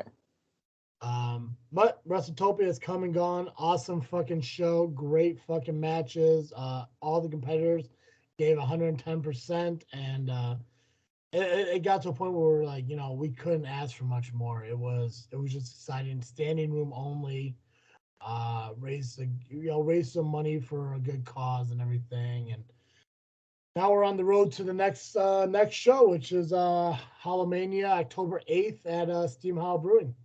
Yeah. Rockin' Wrestling event with I can't remember the band's name. That's cool. It doesn't matter. We'll talk about it. We got 2 more weeks. We're fine. Something Shock the System. Oh, Shock the System. Shocks the system. Yeah. Yeah. So yeah. Anything else you want to add for Wrestletopia? Well, we mentioned that we know the shit's not over. And it's definitely not over for me. I think at this point, I think we need to put me in there at this point because I'm tired of all the bullshit. I've tried to be nice. I've tried. I put my thoughts to the side, whatever. But now it's the point there people are touching me again. Another referee touched me. And then you got dumbass Hedford touching me. I'm done playing this game. I signed on to SCW to be a wrestler in the future. It's kind of like, rent to buy. So I'm refereeing to hoping to wrestle. And I understand why I'm not wrestling right now. I get it. I completely 100% understand. And I've been working towards what I need to do. Yeah. But I'm in the middle of this war now. I was at the front. I took a step back, but now I'm heading back to the front. I want somebody. I don't care if it's Hedford or even that piece of shit Brian Allen. Hell, I'll take on Pee Wee too. I'll just knock him down with one pinky. I don't give a fuck at this point. Give me one of these assholes so I can beat the living hell out of them. One. I don't care. Yeah, I failed against Meat Hooks. I wasn't ready. I realized that. Meat Hooks was another animal that I could not take. I get it. He's a tough fucking dude, man. He's a tough dude. Here's the thing. You held your own against Meat Hooks. You know? He's a tough fucking dude. But there's other opportunities. Hell, he got an in with the GM of High Voltage. I do. You always got a home with me, buddy. And yeah, SCW needs to see that they have an opportunity to, not only capitalize on your wrestling ability, but also the popularity you have with fucking fans. You know? And I think you'll see it in time. Like I said, I mean, you're pretty well known. I think you're gonna get there. But at least got High Voltage for now. I'd offer you a title shot, but I don't have my fucking title, so I gotta earn it. Yeah, that's the thing. I don't know who gets the first title shot. Natasha Crane. It's Natasha Crane. I don't know. That's because she was the winner of the tournament, or not the winner of the actual tournament, but she was supposed to be in the finals. I think it's only right that she gets that shot. I don't know. Yeah, it's something I'll have to think about. There's decisions that have to be made. Logically, yes, Natasha has the rightful spot at the Morgan Tournament, but I don't know. Maybe I'll have no more contendership match. I don't know. I have decisions to make. I just don't want to hand people shit. I mean, realistically, the only reason Natasha got into the finals is because she got a pass because of the Kindle Fire match. We don't even know what the outcome could have been. So it's. I don't want to hand out things. I don't. I really don't. It's gonna be a tough one. Well, that's all I got on that subject. So, guys, make sure you follow us on social media: Facebook, Instagram, and Twitter. Just by searching JFW Podcast or Just Figure Wrestling.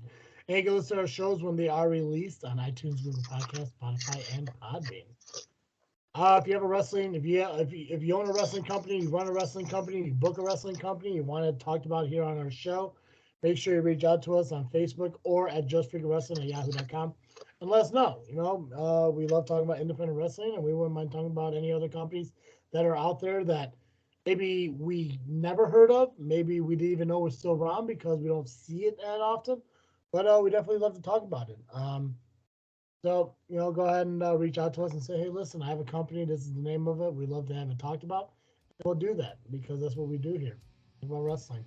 Talk about just freaking wrestling. that's right. Nubby, that's all I got.